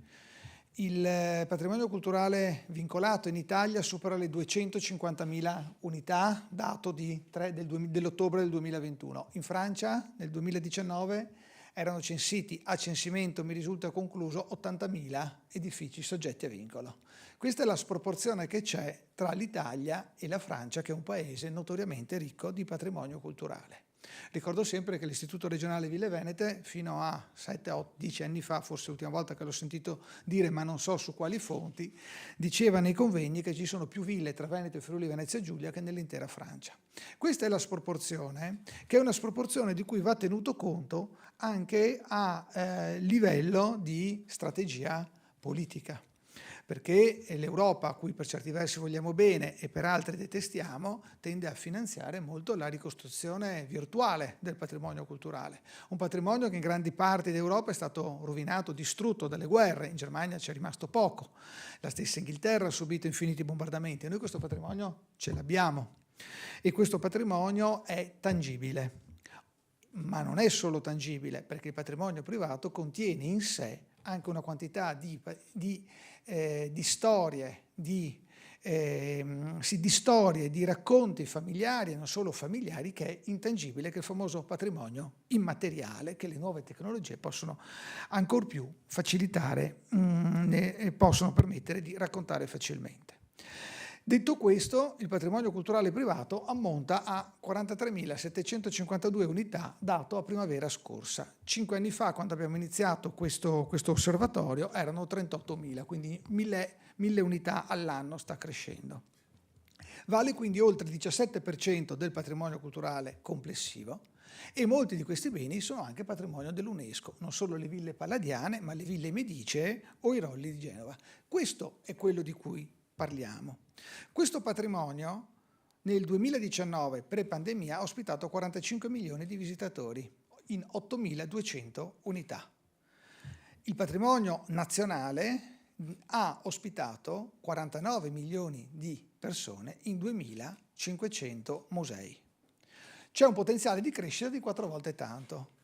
L'osservatorio che abbiamo presentato 2 giorni fa ci dice che nel 2023 il patrimonio privato ha ospitato 35 milioni di visitatori, quindi non abbiamo ancora raggiunto i numeri pre-pandemia. Il patrimonio dei musei nazionali, 38 milioni. Si è anche ridotto un po' il gap. C'è un potenziale di crescita di 4 volte. Guardo la consigliera, in termini occupazionali, questo patrimonio occupa, in termini di attrattività turistica, lo 0,8% della popolazione italiana in età da lavoro. Nel biennio 2020-2022 il patrimonio culturale privato ha generato 1,9 miliardi di euro in termini di manutenzione ordinaria e straordinaria. È un numero che equivale all'1,75% dell'occupazione italiana in termini di lavoro. Ultimo dato e poi vengo ai temi del convegno. Vi sono oltre 13 milioni di metri quadrati di patrimonio culturale che sono inutilizzati in Italia. Inutilizzati per mancanza di risorse economiche, per difficoltà legislative, per difficoltà amministrative e legislative. Abbiamo un sacco di problemi e i problemi non stanno nelle sovrintendenze. Io questo lo devo dire ogni volta che trovo un rappresentante della nostra classe politica. È semplicistico dire che i problemi di conversione stanno alle sovrintendenze. I problemi di conversione stanno nei piani urbanistici, stanno nell'eccesso di normativa e nella richiesta che il patrimonio culturale risponda a norme che sono giustamente pensate per l'edilizia nuova. Siamo intervenuti non più tardi di ieri in audizione al Senato sul decreto semplificazioni, ma queste semplificazioni non devono venire solo dallo Stato, devono venire anche dalle regioni. Si parla di spopolamento dei centri storici, io mi chiedo perché non c'è una norma che preveda di togliere il pagamento degli oneri nel caso delle trasformazioni edilizie, così ripopoliamo i centri storici. Ma questo va fuori da questo seminato. Il tema vero è, rispetto a questo convegno, è come si può rendere utile questa risorsa che genera così tanto interesse e che alimenta la filiera del turismo con tutte le sue varie declinazioni, la filiera dei ristoratori, ma anche la filiera delle nuove tecnologie, perché per me la nuova tecnologia vuol dire innanzitutto inclusione. Le nuove tecnologie io le vedo, avendo frequentato e partecipato anche a vari convegni e attività in giro per l'Italia, le nuove tecnologie a mio avviso devono permettere ad una parte di popolazione che è diversamente abile di accedervi, di toccarle, di sentirle, di vederle, di apprezzarle. Questo è un primo tema. Il secondo tema è quello di renderlo attuale, di inventare un dialogo e consentire una comunicazione con le nuove generazioni che sono nate e cresciute in un contesto diverso. Un convegno a cui ho partecipato sul mondo della scuola faceva una considerazione tanto banale. Ancora la mia generazione, quindi 50 anni e oltre fa, andava a scuola senza sapere quasi nulla e l'apprendimento era, sintetizzando, verticale. Il maestro insegnava e io apprendevo da un libro. Adesso il bambino in prima elementare arriva avendo già usato un cellulare e avendo la possibilità di fare un apprendimento che viene definito orizzontale, come diceva in qualche modo prima, non mi ricordo, ecco, ma lo ha ben evidenziato, c'è una capacità di raccogliere informazioni infinite. Il vero problema adesso non è più tanto l'indagine, la raccolta di informazioni, quanto la sintesi. Quindi c'è un cambiamento di paradigma importante. I nuovi strumenti devono, quindi se io apprendo in maniera diversa, devo capire come raccontare questo patrimonio che ha secoli di storia alle spalle e che dovrebbe poterne avere tanti altri davanti a sé, perché va fatto anche un passo indietro. Cos'era la società italiana 100 anni fa? La società italiana 100 anni fa, 105 anni fa, usciva dalla Grande Guerra, era una società ancora eminentemente agricola. Nel 1960 solo il 7% della popolazione italiana possedeva un'auto. Adesso è difficile una famiglia trovare chi abbia un'auto sola, o quasi. Ma il turismo di massa è un fenomeno della fine del secolo scorso, con l'invenzione del low cost. Quindi c'è un'evoluzione della società che è estremamente rapida, è estremamente veloce ed è inevitabile che questo patrimonio culturale abbia delle difficoltà ad adattarsi, perché è un patrimonio su cui qualunque progetto io sviluppi ha bisogno di tempo, un tempo per capirlo, per comprenderlo, per acquisire i dati, per fare qualcosa che rispetti la sua vocazione. Ma questi elementi nascono come luoghi ordinatori del territorio. I castelli, come i conventi, venivano facilitati dal re, dal principe o dal duca in quei luoghi di espansione del territorio, laddove c'era una bonifica da fare, laddove c'erano rivolte da sedare, erano elementi ordinatori. Oggi questi beni possono tornare ad essere elementi ordinatori del territorio in un altro senso, diventando attrattori turistici, ma non solo, educando la società, perché questi beni rappresentano il bello e il bello non si può dare per scontato. Noi tutti decadiamo nel tempo nella nostra vita, ma lo decadono anche questi beni. Io mi arrabbio moltissimo quando sento dire abbiamo tanti beni, se ne perdiamo uno non è grave. È un errore gravissimo, perché la prerogativa del sistema Italia è avere una quantità di patrimonio culturale che nessuno ha. 2 settimane fa abbiamo ospitato ad Ascoli l'annuale convegno delle European Historic Houses, che è la nostra casa europea di associazione di proprietari di dimore private, che raccoglie 24 paesi, 27 associazioni. Il commento è: Ascoli, area terremotata, scelta non a posto, di difficile accesso, e Ascoli è stato il luogo dove si è dormito, ma si sono visti paesi attorno ad Ascoli. Il grande apprezzamento è che in ogni luogo in cui io vengo trovo e vedo qualcosa. Questo è quello che piace. E gli amici marchigiani, umbri e abruzzesi sanno che la bellezza non è per sempre, perché basta che arrivi un cataclisma ed è finito tutto. Quindi c'è una necessità di definire come società e come istituzioni locali, regionali e nazionali se questo bene è strategico per lo sviluppo del paese o no? Dal mio punto di vista, dati alla mano, è imprescindibile. Noi ci giochiamo, oggi come oggi, il 2,5% dell'occupazione italiana, con un potenziale di crescita di 4 volte. Alimentiamo la filiera dei ristoratori, degli archivisti, ma sottolineo anche gli archivisti come rappresentanti della filiera della conoscenza, perché nel momento in cui io genero interesse attorno a questo castello, attorno ad un bene, c'è uno storico dell'arte, c'è un archivista, ma ci sono anche i giornalisti che ci lavorano perché raccontano. Quanti giornalisti ci sono oggi in sala, cosa esce domani? C'è tutta un'economia che si sviluppa e che è estremamente trasversale, frastagliata e che fa fatica ad essere vista come filiera. L'automotive è una filiera ben chiara e identificata, il patrimonio culturale non lo è, ma non ho dubbi, non ho i dati, ma non ho dubbi che sia molto più consolidata dell'automotive e soprattutto non è delocalizzabile. Grazie. Grazie, rimanga qui. Sicuramente, visto i dati e la cronaca, l'automotive sta un po' peggio, ecco, da questo punto di vista. Stiamo messi peggio noi, anche se l'automotive ha più sostegno. Ecco, va bene. Vediamolo in positivo, tramite l'innovazione ci si può arrivare. Io chiedo a tutti i relatori che sono intervenuti di salire sul palco per una foto finale, quindi vi chiedo, per quello avevo fermato il Presidente nazionale, se volete salire così facciamo la foto finale e chiudiamo così questa bella giornata che ha dato veramente